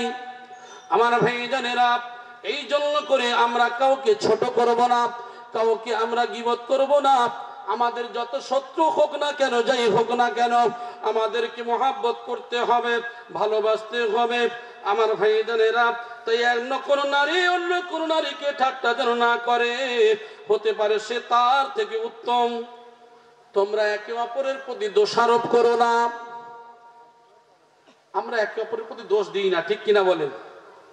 ওয়ালা তানাবাজু বিল আলকাব, আর তোমরা কাউকে মন্দ নামে ডেকো না। ওয়ালা তালমিজু আনফুসাকুম ওয়ালা তানাবাজু বিল আলকাব, তোমরা কাউকে নিন্দা করো না, আর তোমরা কাউকে খারাপ নামে ডেকো না, এটা আমার আল্লাহর ঘোষণা। আল্লাহ পাক রব্বুল আলামিন বলেন, কাউকে তোমরা নিন্দা করো না, আর আমরা নিন্দা ছাড়া চলি না, ঠিক কিনা? ও আমার সোনার ভাইয়েরা, নিন্দা করে কোনো লাভ হবে না। এই মানুষটা খারাপ, ওই মানুষ খারাপ, যে মানুষের খারাপ দিকটা দেখি, কখনো তাহাজ্জুদের নামাজ পড়ে রাতের বেলায় আল্লাহর কাছে কাঁদা কাটা করে ক্ষমা চেয়ে নিয়ে বসে আছে, ওই রাতের বেলার নামাজ, রাতের বেলার কান্না তো আমরা দেখি না। আমরা যে মানুষকে খারাপ বললাম, ওই মানুষটা আল্লাহর কাছে কখন গোপন ভাবে তওবা করে আল্লাহর কাছে দরখাস্ত করে দিয়ে ক্ষমা চেয়ে নিয়েছে, সেটা তো আমি আপনি বুঝি না। তাহলে ওই মানুষের সম্পর্কে কেমন করে করি ধারণা? তাই তো আল্লাহ বলল, তোমরা কি করো না, একে অপরকে নিন্দা করো না। মুমিনের একটা চিহ্ন হলো তোমরা কাউকে নিন্দা করবে না, আর কাউকে মন্দ নামে ডাকবে না। আমাদের মধ্যে মন্দ নাম, খারাপ নাম আছে না নাই? আমাদের কাছে খারাপ নাম তো আছে। বাম্মার দেওয়া একটা নাম আর ডাক নাম একটা। এই ডাক নাম দিয়ে ডাকলো, দেখা যায় কি হয়, এর মধ্যে থেকে বাপও ডাকে, মাও ডাকে। বাম্মা যদি না ডাকে, গ্রাম প্রতিবেশী ডাকে, ডাকে না? ডাকে না? ও আমার ভাইজানেরা, এই খারাপ নামে যদি ডাকা হয়, তাহলে শুনে রেখে দেন, বিসাল ইসমুল ফুসুকু বাদাল ঈমান ومن لم يتب فأولئك هم الظالمون। আল্লাহ রাব্বুল আলামিন কি বলছেন? ঈমান আনার পরে, ঈমানের পরে মন্দ নামে ডাকা, এটা হলো খারাপ কাজ, গর্জিত কাজ। কার কথা? আল্লাহর কথা। আল্লাহ বলছে, খারাপ নামে ডেকো না গো, খারাপ নামে তোমরা ডেকো না। তার মানে বোঝা যায় এটা আমার আল্লাহর পছন্দ নয়, ঠিক কিনা? আর যদি ডেকেও থাকো, এই জায়গা থেকে যদি না ফিরে আসো, তাহলে যারা এই ধরনের আচরণ পরিত্যাগ করবে না, এই কাজ যারা ছাড়বে না, আমার আল্লাহ বলেন এরাই হলো জালিম, এরাই হলো অত্যাচারী, এরাই হলো জালিম। তাহলে আমরা অত্যাচারী হতে চাই? মানুষকে খুন করা একটা অত্যাচার, মানুষকে কটু কথা বলা একটা অত্যাচার। এই যে জালেমের অনেক ভাগ রয়েছে, আমরা মনে করি হয়তো মানুষকে মেরে দিলে একটা জালেম, এছাড়া আর কিছু নয়, নাকি? এই মানুষের প্রতি যে খারাপ নামে ডাকা, এই সমস্ত এর থেকে যদি আমরা পরহেজ না করি, যদি না ছাড়ি, তাহলে আমার দিক যদি সেভ না হই, তাহলে জেনে রাখবেন আল্লাহ পাক রব্বুল আলামিন কাল কিয়ামতের ময়দানে আমার আপনার অ্যারেস্ট করবে। কাল কিয়ামতের ময়দানে বলবে, তোমার এই নামটা খারাপ কেন? ওই ব্যক্তি বলবে, আল্লাহ, এই নামটা তো আমি দিইনি, এই নাম দিয়েছে আমার বাপ, আমার মা, আমার পাড়ার অমুকজন তমুকজন। ওই ব্যক্তি কাল কিয়ামতের ময়দানে কাঠ গড়ায় দাঁড়িয়ে আমার আপনার বিরুদ্ধে সেই দিন যখন বলবে, ওই ব্যক্তিকে ডাকা হবে, নেকির পাহাড় নিয়ে হাজির হবে। সেই দিনকে কি করবে? ওর সেই দিনকে নেকিগুলো কেটে এর ঘাড়ে দিয়ে, এর গুনাহগুলোর ঘাড়ে দিয়ে, যদি মাল কিছু বেশি থাকে তাহলে জান্নাতে যাবে, না হলে জাহান্নামের আসামি হয়ে যেতে পারে। এই জন্য করে লক্ষ্য রাখতে হবে, ইমানদারের কাজ হলো আমাদের ভালো নামে ডাকতে হবে। হযরতে আবু হুরায়রার একটা হাদিস, আন আবি হুরায়রা রাদিয়াল্লাহু তাআলা আনহু قال سئل رسول الله صلى الله عليه وسلم عن اكثر ما يدخل الناس الجنه فقال تقوى الله واحسن الخلق وحسن الخلق। হাদিসের মধ্যে উল্লেখ করা হয়েছে, হযরতে আবু হুরায়রা রাদিয়াল্লাহু তাআলা আনহুর বর্ণনা, রাসূলুল্লাহ সাল্লাল্লাহু আলাইহি ওয়াসাল্লাম রাসূলুল্লাহ সাল্লাল্লাহু আলাইহি ওয়াসাল্লাম বলেছেন, কি বললেন? বলা হলো, তোমরা কি জানো কোন জিনিস মানুষকে সবচেয়ে জান্নাতে বেশি প্রবেশ করায়? কোন জিনিস মানুষকে জান্নাতে প্রবেশ করায়? আচ্ছা, এটা আমাদের জানার ইচ্ছা আছে না নাই? আমরা তো চাই যে জান্নাতে প্রবেশ করতে গেলে কি লাগে, তাহলে সেটা রাসূল সাল্লাল্লাহু আলাইহি সাল্লাম কি বলছেন? কোন জিনিসকে মানুষকে সবচেয়ে বেশি জান্নাতে প্রবেশ করাবে? তা হচ্ছে আল্লাহর ভয়। আর উত্তম চরিত্র, আল্লাহর ভয় যদি থাকে ওই মানুষ খারাপ কাজ করতে পারে না, ওই মানুষ ঠাট্টা করতে পারে না, ওই মানুষ গীবত করতে পারে না, ওই মানুষ এক কথায় কোনো কিছু করতে পারে না নাজায়েজ হারাম কাজ। আর ওই ব্যক্তির চরিত্র যদি ভালো হয়, আল্লাহর ভয় আর উত্তম চরিত্র যদি থাকে, ওই মানুষটার এক কথায় কোনো খারাপ দিকে যাবে না। আর একটু জোরে বলি সুবহানাল্লাহ। তাহলে জান্নাতে যেতে গেলে টিকিট যদি নিতে হয় আল্লাহর ভয়, আল্লাহর ভয় যদি থাকে, এখানে দুইটা জিনিসের মধ্যে দেখেন, আল্লাহর ভয় থাকলে তাহলে আল্লাহর সব কথা মানা লাগবে। এর মধ্যে নামাজ, রোজা, যাকাত, হজ, মিথ্যা, পরচর্চা, গীবত, যত রকম খারাপ কাজ, অন্যায় কাজ রয়েছে, আল্লাহর ভয় থাকলে এগুলো করবে না। আর উত্তম চরিত্র যদি হয়, ওই চরিত্র দিয়ে মানুষকে, কোনো জিনকে, কোনো প্রাণীকে কষ্ট দিতে পারে না। সেই উত্তম চরিত্রের অধিকারী ছিল আমার আপনার নবী, বিশ্ব নবী হাবিবুল্লাহ সাল্লাল্লাহু আলাইহি ওয়াসাল্লাম, যার চরিত্র সম্পর্কে উম্মাহাতুল মুমিনিন আয়েশাকে জিজ্ঞাসা করা হলো। আয়েশা রাদিয়াল্লাহু তাআলা আনহা বলেন, ও আল্লাহর নবীর সাহাবী রে, আমার নবীর চরিত্র হলো, তোমরা কি কোরআন দেখো নাই? তোমরা যে কোরআন দেখেছো, আমার নবীর চরিত্রটা হলো কোরআনের চরিত্র। লাকাদ কানা লাকুম ফি রাসূলিল্লাহি উসওয়াতুন হাসানা। আল্লাহর নবীর চরিত্র হলো উত্তম চরিত্র। একবার জোরে বলি সুবহানাল্লাহ। সাহাবাদের চরিত্র কেমন? একই ক্যাটাগরি, তাবেঈনদের ক্যাটাগরি একই। আমার ভাই জানেরা, বর্তমানে আউলিয়া কেরামদের যে ক্যাটাগরি, একই ক্যাটাগরি। আপনারা দেখেছেন বর্তমানে মওজুদা মাস্টার সাহেব গাদ্দিন আছেন, হুজুর কিবলা দামাত বারাকাতুহু মাদ্দাদুল আলিয়া, কথা যখন বলেন মিষ্টি মিষ্টি হেসে কথা বলেন, কথাগুলো এমন ভাবে বলেন রাগী মানুষের মন ঠান্ডা হয়ে যাবে, ঠিক কিনা বলেন? আল্লাহর মেহবুব বান্দা যারা হয়, আল্লাহর প্রিয় পাত্র যারা হয়, এদের আচার আখলাক দেখলে মনে হয় একজন ইমানদার মানুষ, ঠিক কিনা? এমন কিছু মানুষ আছে যারা পাড়া প্রতিবেশীর সঙ্গে কথা বলা তো দূরের কথা, বউয়ের সামনেও হাসে না, আছে না নাই? আপনাদের এলাকা ভালো জি, এমন মানুষের জীবনের মুখে হাসি না। আরে ভাই, এই যে স্বামী স্ত্রী যে 2 মিনিট গল্প করবে, যে মোহাব্বতের যে হাসি, এটাও তার মুখে নাই। কারণ দুনিয়াতে তার তো নাই, আর পরকালে কি আল্লাহই ভালো জানে। কি যে মনের দুঃখ, কি যে মনের বেদনা, সেটা আল্লাহ পাকেই ভালো জানে। তবে অনেক মানুষ তার ওই টেন্ডেন্সি তো তৈরি, ওর নিয়ে দুঃখ নেওয়ার কিছু নাই। আমার ভাই জানেরা, এই জন্য করে জান্নাতে যেতে গেলে তাহলে উত্তম চরিত্র আর আল্লাহর ভয় নিয়ে আমরা এই দুইটা সাথে নিয়ে যদি চলতে পারি, তাহলে আমাদের জন্য এটাই যথেষ্ট। এবার জাহান্নামে যেতে গেলে দুইটা জিনিস লাগবে। সেই দুইটা জিনিস কি?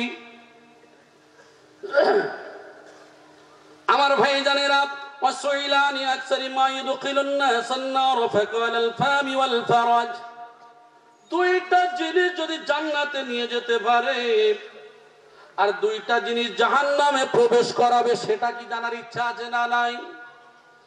দুইটা জিনিস হলো, এই মুখের মধ্যে একটা বস্তু আছে, তার নাম কি? অন্তরের দরজা বলেছিলাম, তার নাম হলো জিহবা।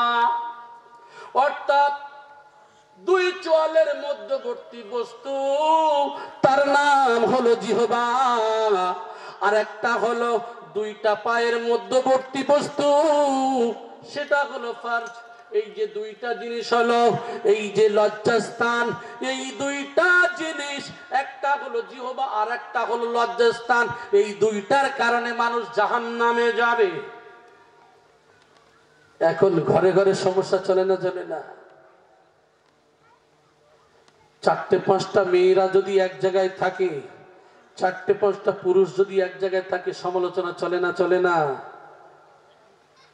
বলে জানিস, আমার এই যে খাইকুড়ো, এই জীবনে কোনদিন ভালো হবে না। হ্যাঁ, আমার স্বামী জীবনে কোনোদিন ভালো হয় না, এইবারে সংসারের কোথা থেকে কিভাবে বিয়ে হয়েছে এবং বাসর রাত কিভাবে হয়েছে, ও একদিক থেকে যখন 3 বুবু 4 বুবু মিলে গল্প করে তখন সব খুলে ফেলে না। স্বামীর গল্প করে না এমন নারী আছে। আর পুরুষরাও যদি ঠিক মনের মতো বন্ধু পায় সেও তো খবর খারাপ। আমার ভাই সমাজে আছে, তাহলে জিহ্বা খুব সর্বনাশের জিনিস। তাই বলা হলো জিকিরকারী জবান যদি বানাতে পারো, ও বান্দা তোমার এই জিহ্বার দ্বারা তুমি তো জান্নাতে যাবে, এই জিহ্বার দ্বারা তো তুমি আপনার স্বর্ণের শিখরে পৌঁছতে পারবে। সেই জিহ্বাকে যদি তুমি পারো, একমাত্র এই জিহ্বার দ্বারা সর্ব সময় তুমি আল্লাহর তাসবিহ করো, তুমি আল্লাহর হামসানা করো। আমার ভাইজান একজন বুজুর্গ আল্লাহওয়ালা মানুষ এরকম করে তাফসীরের দর্শ দিচ্ছেন, পড়াচ্ছেন, ছাত্ররা অন্যমনস্ক। উনি ওই সময়টা একটু বিশ্রাম নিয়ে মুখে পড়ছেন লা ইলাহা ইল্লাল্লাহু মুহাম্মাদুর রাসূলুল্লাহ সাল্লাল্লাহু আলাইহি ওয়াসাল্লাম। ছাত্ররা জিজ্ঞাসা করছেন, হুজুর আপনি কেন একটুকুনি সময় পেলে আপনি কলেমা পড়েন? ও বাবা, ওরে আমার ছাত্ররা শোনো শোনো, আমি 1 সেকেন্ড সময় যদি পাই ওই সময়টা আমি লা ইলাহা কেন পড়ি গো? শোনো, এই সময়ে যদি আমার মৃত্যু এসে যায়, আমার কখন মৃত্যু এসে যাবে জানা নাই। যার জবানে শেষ কথা লা ইলাহা ইল্লাল্লাহ হবে, ওই ব্যক্তি জান্নাতে চলে যাবে। তাই আমি কি করি, আমার সর্বসময়ে ভয় হয় কখন না আমার মৃত্যু চলে আসে। ওই জন্য করে আমি সর্বসময়ে আমি লা ইলাহা ইল্লাল্লাহু মুহাম্মাদুর রাসূলুল্লাহ, এই আল্লাহু মুহাম্মাদুর রাসূলুল্লাহ এই কলেমা আমার জবানে সর্বসময়ে পড়ি। আমরা বলি ওজিফা পড়ে কি হবে, 5 টাইমে পড়ি এই কলেমা। এই যে সমস্ত কলেমায়ে শাহাদাত সুবহানাল্লাহ, লা হাওলা, সুবহান, সূরা ফাতিহা, কুল ফালাক, নাস যত কিছু রয়েছে, একটু যদি অনুধাবন করে চিন্তা করি, মানুষের বলেছি আমি হাদিস আগে বলেছি, সকালবেলা ঈমান থাকলে সন্ধ্যাবেলা বেঈমান, সন্ধ্যাবেলা ঈমান থাকলে সকালবেলা বেঈমান হয়ে যাবে। আর কামেল মুর্শিদ সুফি মুফতি আজম গাছী রাহমাতুল্লাহ আলাইহি এমন ওজিফার মধ্যে কলেমা দিয়ে দিলেন, 5 টাইম তোমার ঈমান চলে যাবে, আর ঈমানটা নিয়ে তুমি কবরে যাবে। অ্যাডিশনাল সাবজেক্ট অনেক দূরে পৌঁছায়। আমার ভাইজানেরা, এই জন্য করে আল্লাহর মেহবুব বান্দা যারা হয়, আল্লাহর ভয় যাদের দিলের মধ্যে আছে, সর্বসময় এরা দেখবেন অল টাইম কি করেন, বসে আছেন, বেফায়েজ কথা বলেন না, গল্প গুজব করেন না। অল টাইম এরা কি করে, আমরা চায়ের দোকানে বসে গল্প দিই, আর মানুষকে মরণের সময় কবরস্থানে নিয়ে গিয়ে বলি তাড়াতাড়ি কর, এত কেন দেরি হচ্ছে, এদিকে কবরস্থানে মাটি ফেলতে হবে, ওদিকে দেওয়াল দিতে হবে। জীবনে কবরের ধারে গিয়ে কোনো খবর হয় না, মরণের সময় হলে তখন ওগুলো মনে ওঠে। চায়ের দোকানে গিয়ে ঘন্টার পরে ঘন্টা আড্ডা দেয়। মসজিদের ইমাম যদি একবার সূরা রহমান, সূরা ইয়াসিন ধরে, পিছন থেকে গলার আওয়াজ দেয়, আত্তাহিয়াত, দরুদ, দোয়া, মাসুরা পড়ে কেন দেরি হয়? ইমাম সাহেব সই করে পড়ে, আর পিছনে গলা দিয়ে কি করে, আওয়াজ করে, মানে তাড়াতাড়ি করে শেষ করো। আপনাদের এলাকা ভালো, আমাদের এলাকার কথা বলছি। আমার ভাইজানের ইমাম সাহেব যদি একটু সই করে পড়ে, আর টাইম যদি বেশি না বলে, মাল চলবে না, কি করে বলে এর আগে পাচার করতে হবে, সর্বনাশে করে দেবে, এ তো আমার অবস্থা খারাপ। চায়ের দোকানে গিয়ে 1 ঘন্টা সময় দেবে, মসজিদে গিয়ে 15 মিনিট সময় দিতে পারে না। ইন্নামাল মুমিনুনা আল্লাযীনা ইযা যুকিরাল্লাহু ওয়াজিলাত কুলুবুহুম ওয়া ইযা তুলিয়াত আলাইহিম আয়াতুহু যাদাতুহুম ঈমানান ওয়া আলা রাব্বিহিম ইয়াতাওয়াক্কালুন। মোমেন কারা? মোমেনের ডেফিনেশনটা কি? ওই ব্যক্তি হলে মোমেন ইদা যুকিরাল্লাহ, যারা আল্লাহর স্মরণে, আল্লাহর ধ্যানে, ওয়াজিলাত কুলুবুহুম, তাদের অন্তরের মধ্যে কম্পন শুরু হয়ে যায়। যাদের অন্তরে কম্পন শুরু হয়, ওয়াজিলাত কুলুবুহুম ওয়া ইযা তুলিয়াত আলাইহিম আয়াতুহু, যখন আমার আয়াত তাদের সম্মুখে পেশ করা হয়, পাঠ করা হয়, যাদাতুহুম ঈমানা, তাদের ইমানটা বেড়ে যায়। ইমানটা বেড়ে যায়, আর একটু হোক, আর একটু পড়ুক, আর একটু ওয়াজ নসিহত হোক, আর একটু শুনি। আমার ভাইদের ইমানদারের চিহ্নগুলো এটাই। ইমানদার সর্বসময় কি করে? কোরআনের কথায় মজা পায়, হাদিসের কথায় মজা পায়, মনে আর একটু হলে ভালো। আর আরেক শ্রেণীর মানুষ এসে তারা কি করে? হাওড়ার ব্রিজে খালি সেলফি তোলে, আছে না নাই? জি, কোন উদ্দেশ্য? হলো মজলিসের উদ্দেশ্যে। হাওড়ার ব্রিজ দেখতে যেমন মজা, এই জায়গায় যদি তোমার সেলফি তুললে ভালো লাগে, তাহলে তোমার কি মনে হলো না কোরআনের সেলফি, হাদিসের সেলফিটা অন্তরের মধ্যে নিয়ে সুন্দর, যেমন হাওড়ার ব্রিজের ফটোটা তোমার ভালো লাগে, আর কোরআন নিয়ে বুকে যদি যেতে পারো, আল্লাহর কাছে এটাই ভালো লাগে।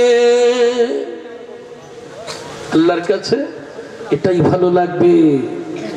আর যদি আসল কাজ ছেড়ে নকল কাজে সময় দাও, সব সিসি ক্যামেরা লোডিং হচ্ছে না, হচ্ছে না। সেই দিনকে বলবে, আমলনামা বার করে দিয়ে বলবে, এই নাও তোমার আমলনামা। তখন আমলনামা বার করে, অমুক মাসের 6 তারিখে অমুক জায়গার মজলিসে তুমি কোথায় ছিলে বাবা? এক শ্রেণীর মানুষেরা কোরআনের কথা শুনেছে, এক শ্রেণীর মানুষেরা হাদিসের কথায় শুনতে ব্যস্ত ছিল। আর তুমি চায়ের দোকানে তোমার নানি, খালাতো বোন, মামাতো বোনের সঙ্গে সেলফি তুলেছ, সময় করে মাঠে ঘাটে দোকানে কাটিয়েছ।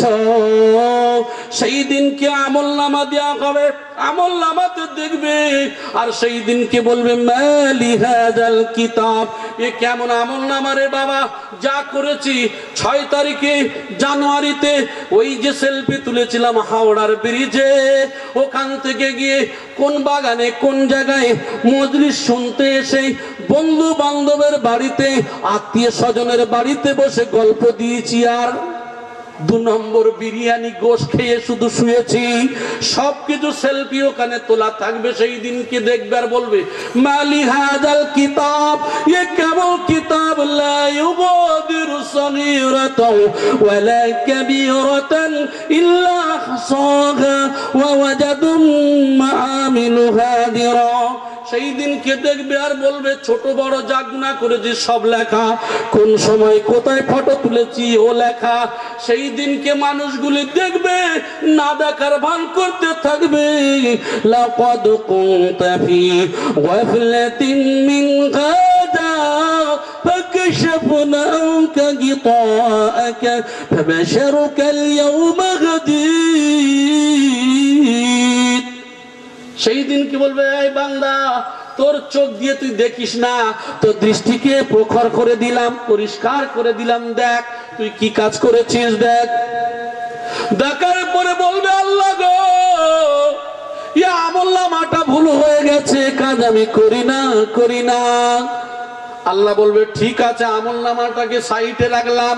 আমি এর আগেও বলেছিলাম, ওয়া কুল্লা ইনসানিন আলজামনাহু তায়রাহু ফি উনুকিহি ওয়া নুখরিজু লাহু ইয়াওমাল কিয়ামাতি কিতাবান ইয়ালকাহু মানসুরা ইকরা কিতাবাকা কাফা বিনাফসিকাল ইয়াওমা আলাইকা হাসিবা। এইবার কি করা হয়? প্রিন্ট আউট করা হবে ঘাট থেকে, এই না ও আমলনামা বাদ, এটাই ধরো। এইবার তুমি জীবনে কি করেছো, কোন জায়গায় কি করেছো, কোন সেকেন্ডে। আবার দেখবে হাওড়ার ব্রিজের গল্প, আবার দেখবে সেলফি তোলার গল্প, আবার দেখবে চুলের কাটিং বিভিন্ন রকম। বাড়িতে খাওয়া হয় না, 400 টাকা দিয়ে ঈদ মুবারক করে চুল বিভিন্ন কালারিং করে, বিভিন্ন ভাবে কাটে, আছে না নাই? বলে এটা কার স্টাইল? আল্লাহর নবী বলেছে সুন্নত, দাড়ি তুমি রাখবে, তুমি দাড়ি রাখো। আল্লাহর নবী কথা শোনে নাই, বিরাট কোহলি রেখেছে তাই দাড়ি রাখে, আছে না নাই? কোন নায়ক রেখেছে, কিভাবে রেখেছে তার নকল করে রাখে। নবী বলল নবীর কথা শোনে নাই। যে যে নিয়মে রাখবে, যে যে নিয়তে রাখবে, ওটা আমার আল্লাহ জানে না, জানে না, সব কিছু জানে। সেই দিনকে আমলনামায় যখন দেখবে আর বলবে এইবার তুমি তোমার হিসাবটা নিজেই করো, সেই দিনকে কোনো ছাড় পাওয়া যাবে না। সেই দিনকে যখন আমলনামা দেওয়া হবে, কারোর ডান হাতে আমলনামা, সে বড় আনন্দময়ী হয়ে সে এ মানুষকে দেখাবে, ও মানুষকে দেখাবে। যেমন আমরা দুনিয়ার রেজাল্ট যখন পাই, ফার্স্ট হয়, সেকেন্ড হয়, থার্ড হয়, এছাড়াও যদি ভালো রেজাল্ট করে ওই রেজাল্টটা নিয়ে একে দেখায়, ওকে দেখায়, দেখায় না, দেখায় না। ঠিক আমলনামা ওই রূপ দেখাবে। আর যাদের বাম হাতে আমলনামা দেওয়া হবে, ওয়াম্মা মান উতিয়া কিতাবাহু বিশিমালিহি ফায়াকুলু ইয়া লাইতানি লাম উতা কিতাবিয়া। হায়, আমার আমলনামা যদি না দেয়া হতো, আমার আমলনামা যদি না দেয়া হতো। কারণ এর দুঃখ দুর্দশা, বাঁহাতে পেয়ে যেত মাল। বাঁহাতে পাওয়া মানে খবর খুব ভালো বলে মনে হয়। দুনিয়ার রেজাল্ট যদি পাস করা হয় কত আনন্দ করি, আর যদি ফেল করে মনটা শুকনো করে। ওই ব্যক্তি আসে কাউকে দেখাতে চায় না। আরে দুনিয়ার রেজাল্ট যদি ফেল করে যাও, পরের বছর আবার সুযোগ আছে না নাই? কথা বলেন। আল্লাহর আদালতের কাঠগড়ায় সেই দিনকে যদি একবার ফেল করে যাও, সেই দিন কেউ বাঁচাতে আসবে না। এই জন্য করে কোরআন পাঠানো হলো, এই জন্য করে রাসূল নবীদেরকে পাঠানো হলো, এই জন্য করে সাহাবা তাবিঈনরা আসলো, এই জন্য করে আইম্মায়ে মুজতাহিদিনরা আসলো, এই জন্য করে আউলিয়া কেরামেরা আসলো, এই জন্য করে আল্লাহওয়ালা বুজুর্গানে দ্বীনেরা আসলো। একবার দরুদ শরীফ পড়েন, আল্লাহুম্মা।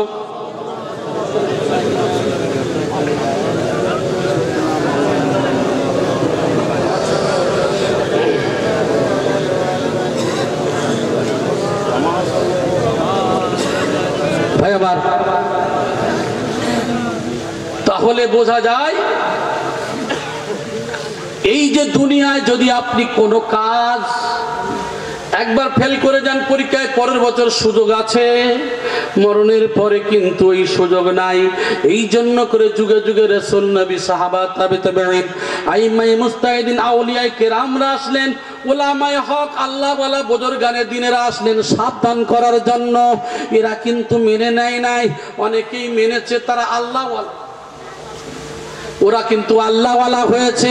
আর যারা মেনে নেয় নাই তারা কোথায়? তাদের খবর খারাপ হয়ে গেছে। তাই আমি বলি, এই মানুষগুলো কি করবে? সেই দিনকে দুঃখ বেদনা নিয়ে বলবে, আরে আমার যদি হিসাব না নেওয়া হতো কত ভালো হতো। আমার যদি হিসাব না হতো ভালো হতো। আমার হিসাব নিয়েই তো সর্বনাশ হয়ে গেছে। পরীক্ষা তো হবে, মাস্টারমশাই তো বলেছে সরকারি আইন অনুযায়ী পরীক্ষা হবে। তুমি পড়োনি কেন? আল্লাহ কোরআন পাঠালো, রাসূলদেরকে পাঠালো, সাহাবা, তাবিঈন, উলামায়ে হক, আল্লাহওয়ালা বুজুর্গানের দিন, তারা তো বলে দিয়েছে তোমাদের হিসাবের সম্মুখীন হতে হবে। কেন তোমরা শোনো নাই? নিজেরা কি করেছিল? সেই দিনকে মনে করেছিল, ইয়া লাইতাহা কানাতিল কাযিয়া। আরে মৃত্যু যদি আমার শেষ পরিণতি হতো, আমার যদি মরে যাওয়াটা যদি এইটুকুই হতো, তারপরে হিসাব যদি না হতো, বড় ভালো হতো। আমার তো মৃত্যুটা এইটুকুই হলে তো যথেষ্ট ছিল। আমরা সায়েন্সের যুগের মানুষ, মানুষ মারা গেলে বলে ও তো দেখেছি ওই খুলি বার হয় না, কবর খুললে খুলি বার হয় না, আর মাথা খুলি হাড় চূর্ণ বিচূর্ণ পড়ে থাকে না। বলে মরণের পরে ওই বলা হবে যে এদের হিসাব নিকাশ নেওয়া হবে। দরুদ শরীফ পড়েন, আল্লাহুম্মা। ভাই বসুন, টাইম নেই বেশি, সময় চলে যাবে, বেকার হয়ে যাবে। একদম চুপচাপ বসবেন, ঠিক মতন দেয়ালের কান দিয়ে শুনবেন, যতটুকু শুনবেন সলিড শুনবেন, এর থেকে আমল করার চেষ্টা করবেন। আমার ভাই, মানুষ মারা যাওয়ার পরে অনেকেই কবর খোঁড়েন, দেখবেন বিভিন্ন জায়গায় হাড়গোড়গুলো ছড়িয়ে ছিটিয়ে থাকে। আমরা সায়েন্সের যুগের মানুষ চিন্তা করি কি হবে মরণের পরে, আবার কি হবে। ওই হাড়গোড়গুলো পচে ও তো মাংসগুলো সব খেয়ে ফেলেছে পোকায়। ও মানুষ সোনার ভাইয়েরা, আমি উদাহরণ দিয়ে থাকি, একটা ঘর যদি বানানো হয়, ওই মিস্ত্রিকে যদি বলা হয়, আমি 100 বার ভেঙে দেওয়ার পরে যদি মিস্ত্রিকে বলি বানাবে না, বানাবে আবার। তবে ঠিক তদ্রূপ জেনে রেখে দেন যে মিস্ত্রি একবার ঘর ভেঙে দিলে আবার বানাতে পারে। আমার আল্লাহর বড় মিস্ত্রি। ওই আল্লাহ বলেন বালা কাদিরিনা আলা আন নুসাউইয়া বানানা, আমি আল্লাহ তোমাদের আঙ্গুলের অগ্রভাগ বানাতে আমি আল্লাহ যে পারবো না এমন কোনো কথা নেই। আরে আমি আল্লাহ বলবো কুন ফায়াকুন হয়ে যাব, সঙ্গে সঙ্গে বাগে খাওয়া, হজম হয়ে যাওয়া, জমিন খেয়ে নেওয়া, সমুদ্রের মাছ খেয়ে নিয়ে পানির সঙ্গে মিক্সড হয়ে যাবে, শ্মশানে পুড়িয়ে দেওয়া মানুষ সব ছাই হয়ে যাবে। সেই দিনকে আমি আল্লাহ বলবো কুন ফায়াকুন হয়ে যাও, ওই স্ট্রাকচার ওই বডি আবার তৈরি হয়ে যাবে, ওই রূহ তার মধ্যে ঢুকিয়ে দেওয়া হবে। আমি আল্লাহ একটা আঙ্গুলের অগ্রভাগ পর্যন্ত বানাতে পারবো না এমন কোনো কথা নাই। তাই বলবেন, ওই মানুষটা বলবে আল্লাহ আমি তো বুঝতে পারি না, আল্লাহ কত ভুল করেছি, আল্লাহকে যদি আমার মৃত্যুটা শেষ হতো কতই না ভালো হতো। মাউনা আন্নি মালিয়া, আহারে আমার দুনিয়ায় অনেক মাল ধন সম্পদ ছিল, যে মালের কারণে আজকের আমি আল্লাহর চিনতে পারি নাই, আল্লাহর দেখি নাই, আল্লাহকে আমি কোনো চিন্তা ভাবনা করি নাই, ধ্যানের মধ্যে নিই নাই, আমার অহংকার দাম্ভিকতা নিয়ে চলেছিলাম। আজকের আমার মাল ধন সম্পদ কোনো কাজে আসলো না। মাল কবরে কি কোনো কাজ দেবে বলে মনে হয়? ওই মাল যদি সঠিক জায়গায় খরচ করতে পারো তাহলে তোমার ওই মাল কাজে দেবে। ইয়াসআলুনাকা মাযা ইউনফিকুন কুল মা আনফাকতুম মিন খায়রিন ফালিল ওয়ালিদাইনি ওয়াল আকরাবিন ওয়াল ইয়াতামা ওয়াল মাসাকিন ওয়াবনিস সাবিল। আমার ভাই জানেন আবার অন্য জায়গায় চলে যায়, পিতা মাতা খরচ করবে কোথায়? পিতা মাতা তোমার নিকটবর্তী আত্মীয়, আল্লাহ সেও জানিয়ে দিলেন। আর কোথায় করবে? এরপরেও তোমার যে সমস্ত জায়গাগুলো আল্লাহ জানিয়ে দিয়েছেন, আল্লাহর হাবিব জানিয়ে দিয়েছে, ওই জায়গাগুলিকে তোমার দিতে হবে। ওই মাল তো খরচ করি না, পাশের গরিব খেতে পাই না, নিজের বাড়িতে বিরিয়ানি করতে ছাড়ি নাই, নিজের বিবির এদিকে গলা থেকে পা পর্যন্ত সুন্দর করে সাজালাম, আর পাশের বাড়ির গরিব মানুষ তার পরা তো দূরের কথা পেটে খেতে পারলো না। তাই তো সেই দিন ধরা হবে, ওরে আব্দুল সলিম তুমি দুনিয়ার বড় নেতা ছিলে, তুমি বড় ধনী ছিলে, 5 তলা বিল্ডিং ছিল, কোন কাজে ব্যয় করেছো? আহারে সেই দিন দুঃখ করবে বলে আমার মাল তো কোনো কাজ হলো না, আমার মাল তো কোনো কাজে আসলো না, 5 তলা বিল্ডিং পড়ে রবে, সঙ্গে নিয়ে যেতে পারবে না,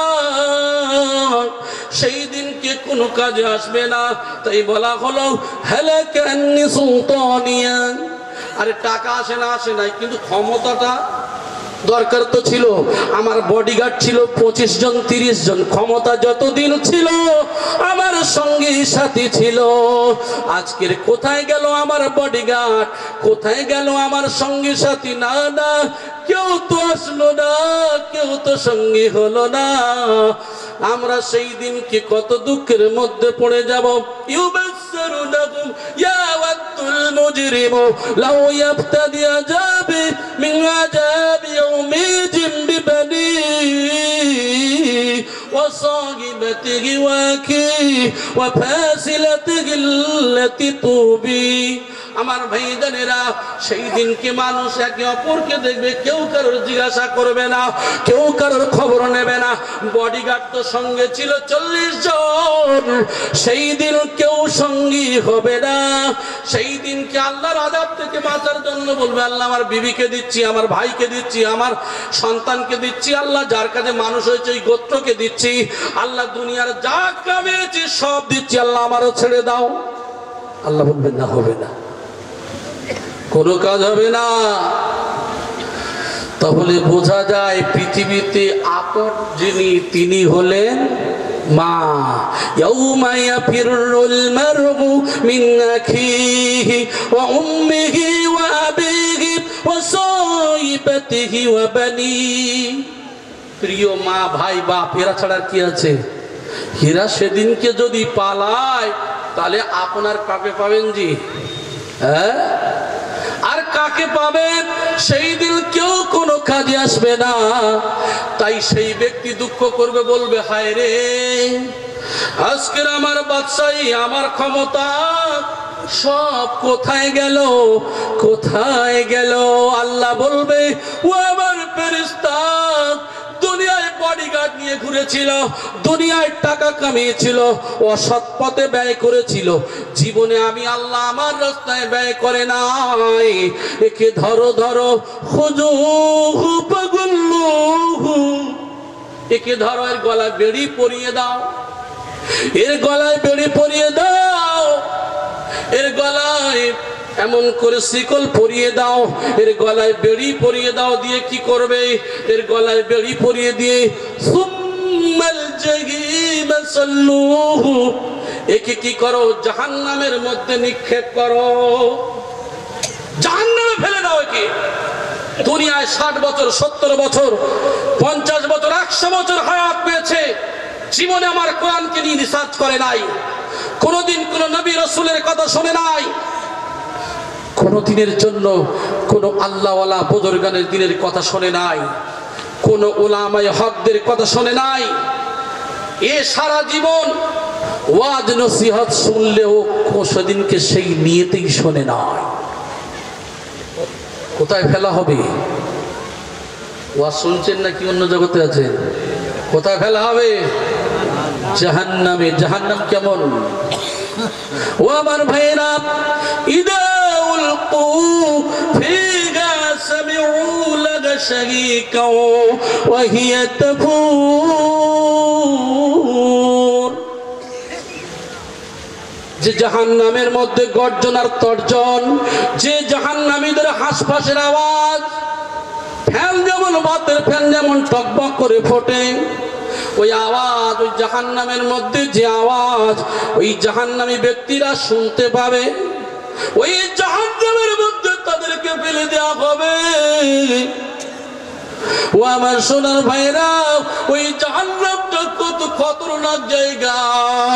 তাকাদু তামাইয়াজু মিনাল গায়জি কুল্লামা উলকিয়া ফিহা ফাওজুন সা'লাহুম খাযানাতুহা আলাম ইয়াতিকুম নাযীর ক্বালু বালা ক্বাদ জাআনা নাযীর فكذبنا وقلنا ما نزل الله من شيء إن أنتم إلا بضلال كبير।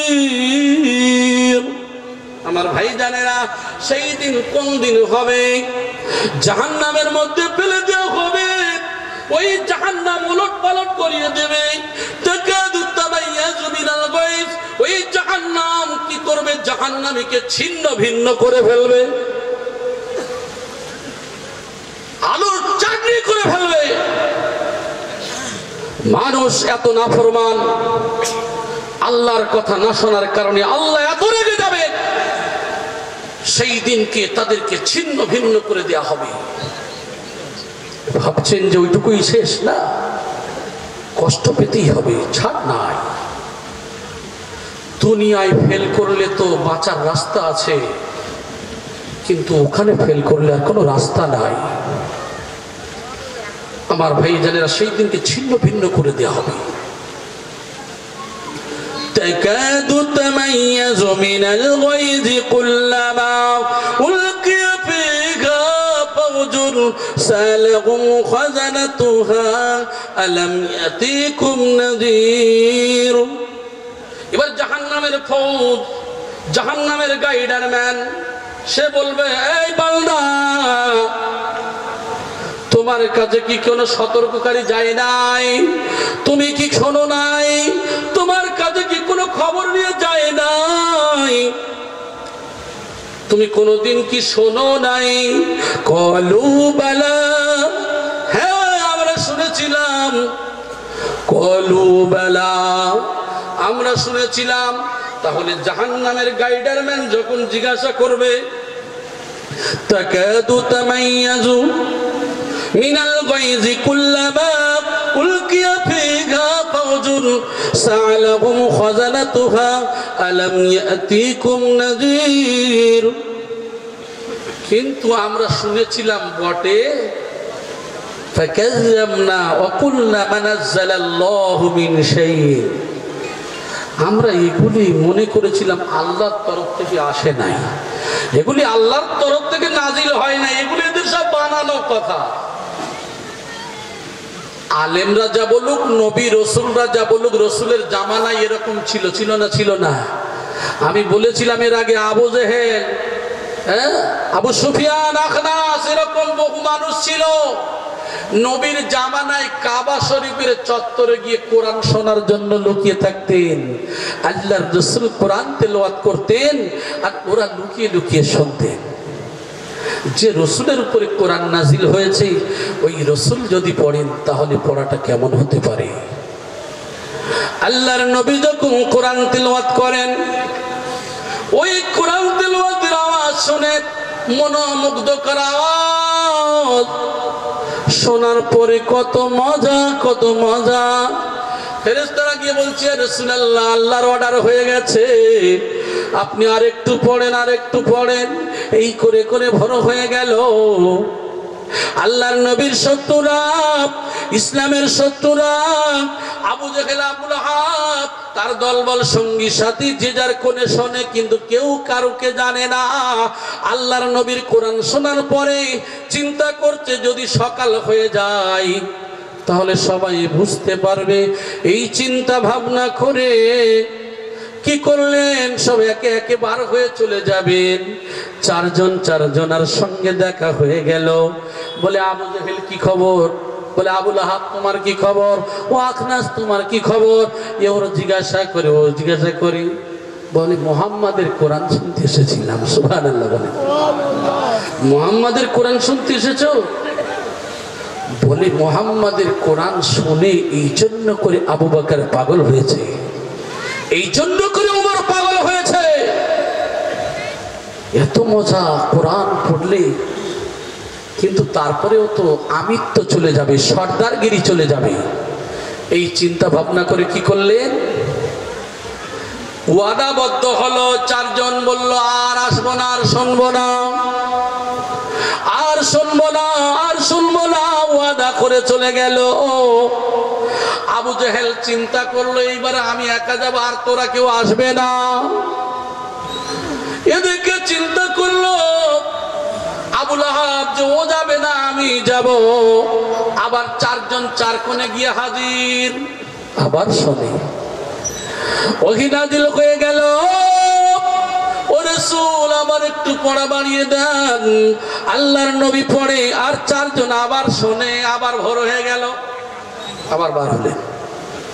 বার হওয়ার পরে আবার দেখছেন, দেখার পরে চিন্তা করেন, হারে আবার তোদের খবর কি? বলে, শুনতে এসেছিলাম। বলে, ওয়াদা করে আবার আসলি? বলে, আপনি আসলেন কেন? এ বলে, তাহলে আপনি আসলেন কেন? ও বলে, আপনি আসলেন কেন? ঠিক আছে, আর ভুল করব না, এইবারে ওয়াদাবদ্ধ হব, আর আমরা আসবো না। وقال الذين كفروا لا تسمعوا لهذا القرآن والغوا فيه لعلكم تغلبون। আজকে আমরা ওয়াদাবদ্ধ হব, আর মুহাম্মাদের কোরআন যেখানে পড়া হবে ওখানে ডিস্টার্ব করব। এমন ডিস্টার্ব করব না যেন কেউ কোরআন শুনতে পারে। কোরআনের কথা যদি শোনে মানুষ তো পাগল হয়ে যাবে, কোরআনের পাগল হবে। কিন্তু এই জামানায় থাকবে আল্লাহর নবীর জামানায় থেকে যেমন কোরআন মানতে পারলো না, আর আখেরি জামানায় এমন মানুষ থাকবে কোরআনের কথা শুনবেও পরিবর্তন হবে না। এরা থাকবে দুনিয়ায়। আবু জেহেল আবু লাহাব চলে গেছে, কিন্তু এদের উত্তরসূরি যাবে না, যাবে না। আজকের আমাদের সেই পরিস্থিতি হয়ে গেছে। আমরা শোনার পরেও আমরা সেই একই পরিস্থিতি, আমরাও তাদের মতো শুনতে ভালো লাগে কিন্তু মানব না।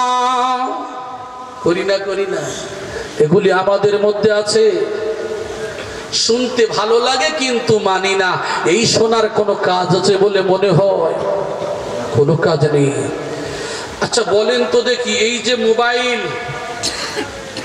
মনে করেন এখন তো মোবাইল আইফোনের দাম তো আরো বেশি, ঠিক কি না? 1.5 লাখ 2 লাখ 4 লাখ 5 লাখ। এখন একজন শখ করে মনে করুন মিনিমাম 20,000 টাকা দিয়ে একটা মোবাইল কিনেছে। যদি বলা যায় ওই মোবাইলটা আপনি ভেঙে দেন, দেবেন বলে মনে হয়? আচ্ছা কেন দেবেন না বলেন তো দেখি? কারণ আপনার শখের জিনিস আর কষ্ট করা টাকা দিয়ে কিনেছেন, ঠিক কিনা? মানুষ কখন মোবাইল ভেঙে দেয়? বউয়ের সঙ্গে এত রাগা রেগে গেছে, ঝগড়া হয়ে কোথায় খাট, ড্রেসিং টেবিল, আলমারি, কোথায় 20-30 হাজার টাকার ফোন আর দেখলে তখন ভেঙে দেয়, দেয় না? দেয় না? তাহলে কতটা রেগে গেলে ফোন ভেঙে দেয় বুঝতে পারছেন? শখের ফোন, শখের খাট, শখের আলমারি, মানে এত রাগা রেগে যায় যে তখন ওই দামি ফোনটা তার কাছে কিছু মনে হয় না, সে ছেড়ে দেয়। আল্লাহ বলেন লাকাদ খালাকনাল ইনসানা ফি আহসানি তাকবীম। মানুষকে আমি ইহসানের সঙ্গে আমার রহমতের হাত দিয়ে ও মানুষ তোমাদের সৃষ্টি করেছি। তোমরা তো হলে আমার শখের জিনিস। আমি আল্লাহ তোমাদের এত ভালোবাসি, তোমাদেরকে জাহান্নামে দিতে চাই না। তাহলে আল্লাহ কত রেগে গেলে জাহান্নামে দেবেন একটু কি মনে চিন্তা হয় না? একটু কি অনুধাবন করা যায় না? আমার আল্লাহ কতটা রাগান্বিত হলে এই মানুষকে জাহান্নামে দেবেন একটু চিন্তা করে দেখেন। হাদিসে কুদসির মধ্যে বলা হয়েছে, ও মানুষ তোমাদেরকে তো ভালোবাসি, এই জমিন থেকে নিয়ে আসমান পর্যন্ত গুনাহ করে ফেলেছ। গুনাহ করতে করতে করতে করে আসমান পর্যন্ত গুনাহ করে ফেলেছ। তোমরা যদি আমি আল্লাহ ফাস্তাগফিরুনি, আমার কাছে ক্ষমা চাও, আগফির লাকুম, আমি আল্লাহ তোমাদের ক্ষমা করে দেব। এত গুনাহ আল্লাহ মাফ করে দেবেন। এরপরেও তো বোঝা যায় আল্লাহ জাহান্নামে দিতে চায়। জমিন থেকে নিয়ে আসমান পর্যন্ত আপনি জীবনে গুনাহ করেছেন, এই গুনাহ মাফ করে দেবেন। তাহলে ওই আল্লাহ তো আমাদের জাহান্নামে দিতে চায় না। কতটা রেগে গেলে আল্লাহ জাহান্নামে দেবেন? মানুষ হলো চিন্তাশীল জীব। এই মানুষ যদি চিন্তা করে বুঝতে পারবে মানুষের মধ্যে সবাই হলো মানুষ। একজন ডক্টর, একজন মাস্টার, একজন ইঞ্জিনিয়ার, একই মানুষ। একজন মদখোর, একজন সুদখোর, একজন সাধারণ মানুষ, চাষাভুষা মানুষ। মানুষ তো সবাই। মানুষের মধ্যে ক্যাটাগরি আছে না নাই? কথা বলেন। মানুষের মধ্যে যেমন ক্যাটাগরি, এই মানুষের মধ্যে আবার দেখেন রাসূলুল্লাহ সাল্লাল্লাহু আলাইহি ওয়াসাল্লাম যে দ্বীন নিয়ে আসলেন, সাহাবা তাবেঈনদের ইতিহাসগুলো দেখেন, একই মানুষ, সব মানুষ। আমরা দুনিয়াও করি আর দিনও করি। আর এমন একজন ব্যক্তি সুফি আজম গাজী রহমাতুল্লাহ থেকে নিয়ে তার খলিফাগণের দিকে তাকান, তারা বিশ্ব মানবের কল্যাণের জন্য পুরো জীবনটা উৎসর্গ করে দিয়েছেন। সুবহান, পুরো জীবনটা উৎসর্গ করে দিয়েছেন। আমি আপনি 10 দিনের ইতিকাফ করতে বললে আমরা পারি না। আর তাদের সম্পর্কে বলি, কোথায় আছে বউ বাচ্চা ছেড়ে দিয়ে ওই ঘরে থাকতে হবে? 10 দিন ইতিকাফ করতে গেলে তোর লুঙ্গি দেবো, তোর কাপড় দেবো, তোর এই দেবো ওই দেবো না, আমার বিড়ি খাওয়ার সমস্যা, বুঝলি? বলে বিড়ি খাওয়ার সমস্যা। 10 দিন ইতিকাফ করতে লোক খুঁজে পাওয়া যায় না। এরা আবার ওই সমস্ত ওলি আল্লাহদের সম্পর্কে বিভিন্ন ধারণা, কুধারণা, গুনার কাজ করে করে বেড়ায়। الذين آمنوا وهاجروا وجاهدوا في سبيل الله بأموالهم وأنفسهم أعظم درجة عند الله وأولئك هم الفائزون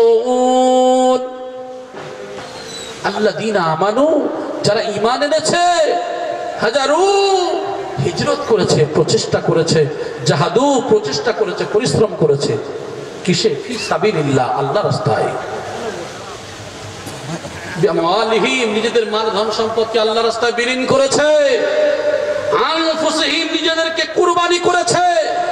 আ'জামু দারাজাতান ইনদাল্লাহ, আমি আল্লাহ আমার কাছে এরাই হলো সর্বোত্তম। উলাইকা হুমুল ফাইজুন, এরাই হলো সফলকামী। জোরে বলেন সুবহানাল্লাহ। তারপরের আয়াতের ফায়সালা রয়েছে, এরাই হবে জান্নাতি। জোরে বলেন সুবহানাল্লাহ।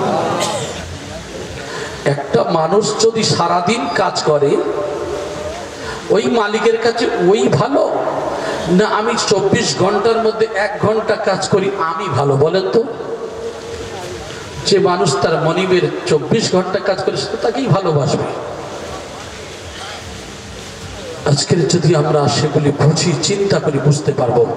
এ সম্পর্কে হাদিসের অনেক ঘটনা রয়েছে, আমি সেদিকে যাচ্ছি না।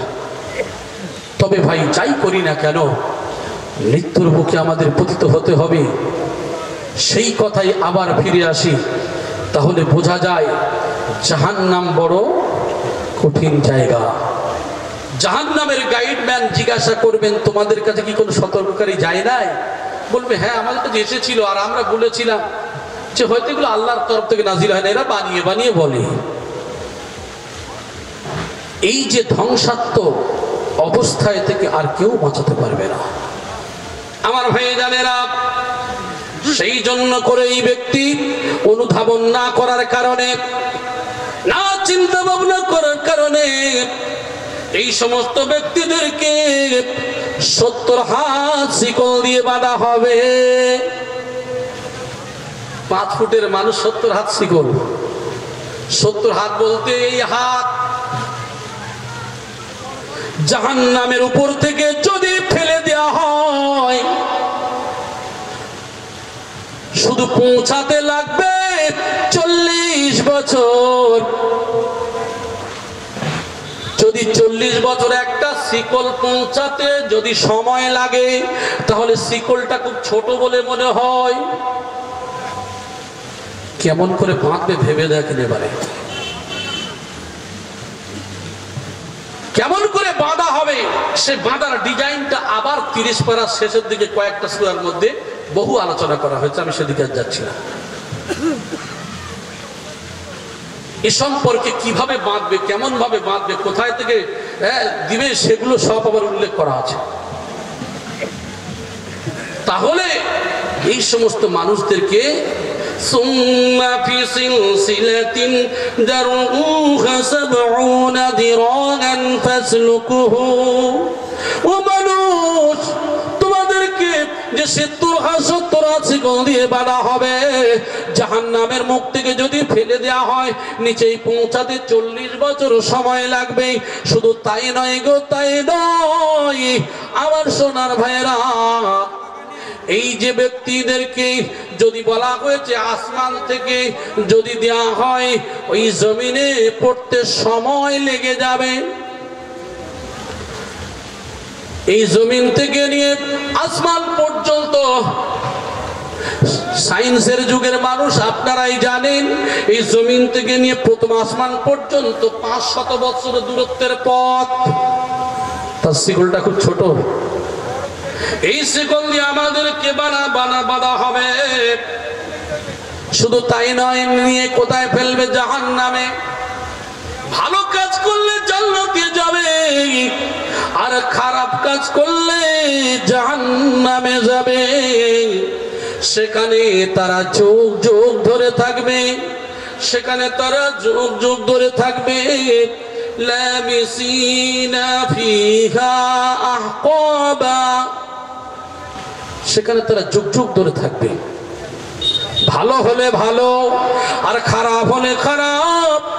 আমার ভাই জানেরা, আপনার জীবনে আমার জীবনে কত ভুল একবার লক্ষ্য করে দেখি। মালিক বিন দিনার রাহিমাহুল্লাহ, তিনি একবার হজ করতে গেছেন। হজ করার পরে নিজে নিজে চিন্তা করছেন, আল্লাহ গো, আমি মালিক বিন দিনার, আমার হজ কবুল হয়েছে কিনা আমি চিন্তা করে দেখি। চিন্তায় পড়ে গেলেন, আমাকে স্বপ্ন যোগে দেখিয়ে দেওয়া হতো ভালো হতো। স্বপ্ন যোগে তিনি দেখতে পাচ্ছেন, ও মালিক বিন দিনার, এই বছরে 7 লক্ষ মানুষের হজ কবুল হয়েছে, এর মধ্যে একটা মানুষের হজ কবুল হয় নাই। চিন্তা করছেন আমার হজ নাকি?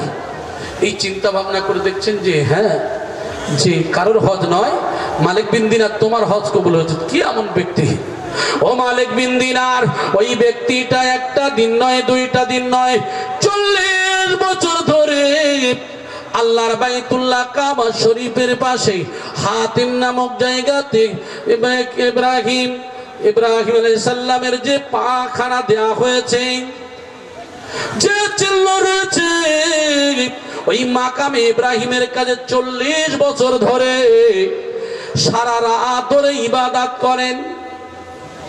নির্জল জায়গায় গিয়ে পায়ের সঙ্গে শিকল বেঁধে সারাদিন আল্লাহর ইবাদতে কাটায় 40 বছর ধরে। মালিক বিন দিনারের কাছে খবর হয়ে গেল, আহারে, ওই ব্যক্তি কেমন ব্যক্তি যার 40 বছরের কাঁদা কাটা একদিনও হজ কবুল হয় নাই। চলে গেলেন খুঁজে খুঁজে, অনেক ঘটনা ছোট্ট করে বলছি। চলে গেল, তার কাছে যাওয়ার পরে দেখতে পেলেন শিকলে বাঁধা, আল্লাহর ইবাদতে মগ্ন। আল্লাহর বান্দা নামাজ শেষ করার পরে বলছে, একটু দাঁড়াও। বলছে, বাবা তুমি কে? আমি হলাম মুহাম্মদ ইবনে হারুন সামারকান্দি রাহিমাহুল্লাহ। বাবা তোমার হজ কেন কবুল হয় নাই? কোন কারণে, কি অপরাধ করেছো? বলতে বলতে অনেক ঘটনা শেষে বললেন যে হুজুর, আমি বিখ্যাত মদ্যপায়ী ছিলাম, আল্লাহ নিষেধ করেছেন। শাবান মাসের শেষে আমি মদ খেতে খেতে বাড়িতে এসেছিলাম। তারপরের দিন রমজান শুরু, আমার মা বলল, বাবা তুমি কেন মদ খেয়ে এসেছো? আগামীকাল থেকে রমজান শুরু। আমি মদ্যপায়ী অবস্থায় আমার মাকে বেঁধে নিয়ে আমি চুলোর মধ্যে, উনানের মধ্যে মুখ ঢুকিয়ে দিয়ে আমার মাকে পুড়িয়ে দিয়েছি। তারপরে ওরা দুঃখ দেখেন আল্লাহর দরবারে 40 বছর ধরে এই অপরাধের শাস্তি নিতে গিয়ে আল্লাহর কাছে ক্ষমা চাইলাম। সেটা নিজের হাতকে কেটে ফেললাম, কাফারা দেওয়ার জন্য নিজের হাত কেটে ফেললাম। আমি 40 বছর ধরে আমি হজ করছি, এই বাইতুল্লাহ মাকামে ইব্রাহিমের কাছে সারা রাত ধরে তাহাজ্জুদের নামাজে শরীক হয়ে কাঁদা কাটা করি। আর এমন করে সারাদিন শিকলে আবদ্ধ হয়ে আমি এত ইবাদত করি, আমার আল্লাহ 40 বছর ধরে আমার দোয়া কবুল করে না। মালিক বিন দিনার অনেক ঘটনা শেষে বলছে, তোমার দোয়ার কবুলই হবে না। শেষে মালিক বিন দিনারকে খবর দেখলেন, হে মালিক বিন দিনার, তুমি এ কথা বললে কি করে? আমি আল্লাহ হলাম রহমান, আমি আল্লাহ হলাম রহিম। জোরে বলেন সুবহানাল্লাহ। 40 বছর পরে যে মানুষ ক্ষমা চাওয়ার কারণে আল্লাহ ক্ষমা করলেন, তাহলে আল্লাহ মানুষকে কত ভালোবাসে। এই মানুষকে তো আল্লাহ জাহান্নামে দিতে চায় না। মানুষ কতটা অপরাধী হলে জাহান্নামে দেয় আমার ভাই। তাহলে এইটাকে নিয়ে আমরা চিন্তা করব। এছাড়াও অনেক তফসির ইনশাআল্লাহ আবার যদি আল্লাহ কোনো সময় নিয়ে আসে আলোচনা করব। তবে আমার ভাই, আমি আপনাদের অনুরোধ করব, পায়ে ধরে বলবো, ওয়াজ নসিহত আপনারা শুনছেন আর শুনবেন, তবে চিন্তা করবেন যে মৃত্যু আমার আসবে। পরনিন্দা ছেড়ে দেবেন, গীবত ছেড়ে দেবেন, মানুষের ছোট করবেন না, চেষ্টা করবেন মানুষকে বড়দের সম্মান, ছোটদের স্নেহ করবেন। আমার ভাই, এটুকুই করতে পারলে, এই সমস্ত খারাপ পথ থেকে যদি সরে আসতে পারি, ইহজীবন মঙ্গলময় হবে, পরজীবন মঙ্গলময় হবে। আল্লাহ পাক রব্বুল আলামিন যেন আমাদের প্রত্যেকের এই 4টি স্কিম, যে বিনা কাজায় 5 ওয়াক্ত নামাজ, কোরআনের ওজিফা, আর রিজকে হালাল, তাকওয়া, পরহেজগারি, এই সাধ্যমতো আল্লাহ যেন প্রত্যেকের করার তৌফিক দান করেন বলি আমিন। আমার ভাই, আল্লাহ পাক রব্বুল আলামিন যেন আমাদের প্রত্যেকের রাসূলুল্লাহ সাল্লাল্লাহু আলাইহি ওয়াসাল্লামের যে তরিকা, কামেল মুর্শিদগণের যে হুকুম রয়েছে, এ তো তারা চাইছেন যে আল্লাহর হুকুম নবীর তরিকা অনুযায়ী চলুক। আল্লাহ যেন আমাদের প্রত্যেকের চলার তৌফিক দান করেন বলি আমিন। ভাষার মধ্যে, বলার মধ্যে যদি কোনো বিয়াদবি হয় আল্লাহর ওয়াস্তে ক্ষমা করবেন। ওয়া আখিরু দাওয়ানা আনিল হামদুলিল্লাহি রাব্বিল আলামিন। দরুদ শরীফ পড়েন। আল্লাহুম্মা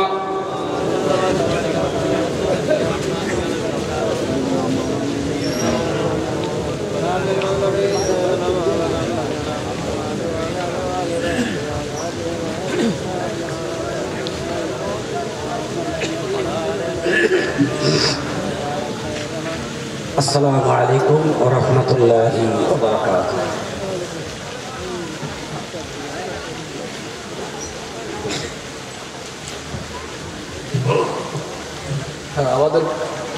আমাদের কাছে যে সমস্ত কবিদের ছেলেরা আছে আশপাশে, আমরা একটু সাইডের দিকে যাই।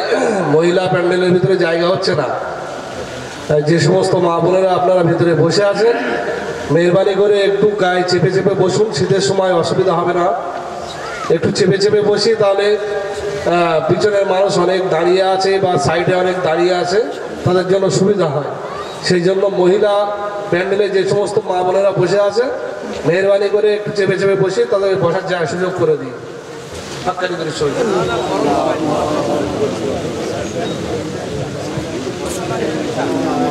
اللهم صل وسلم وبارك على عبدك الرسول الكريم رحمة للعالمين شافي المذنبين سيدنا مولانا نبينا محمد وعلى آله وأهل بيته وأولاده وذريته وأزواجه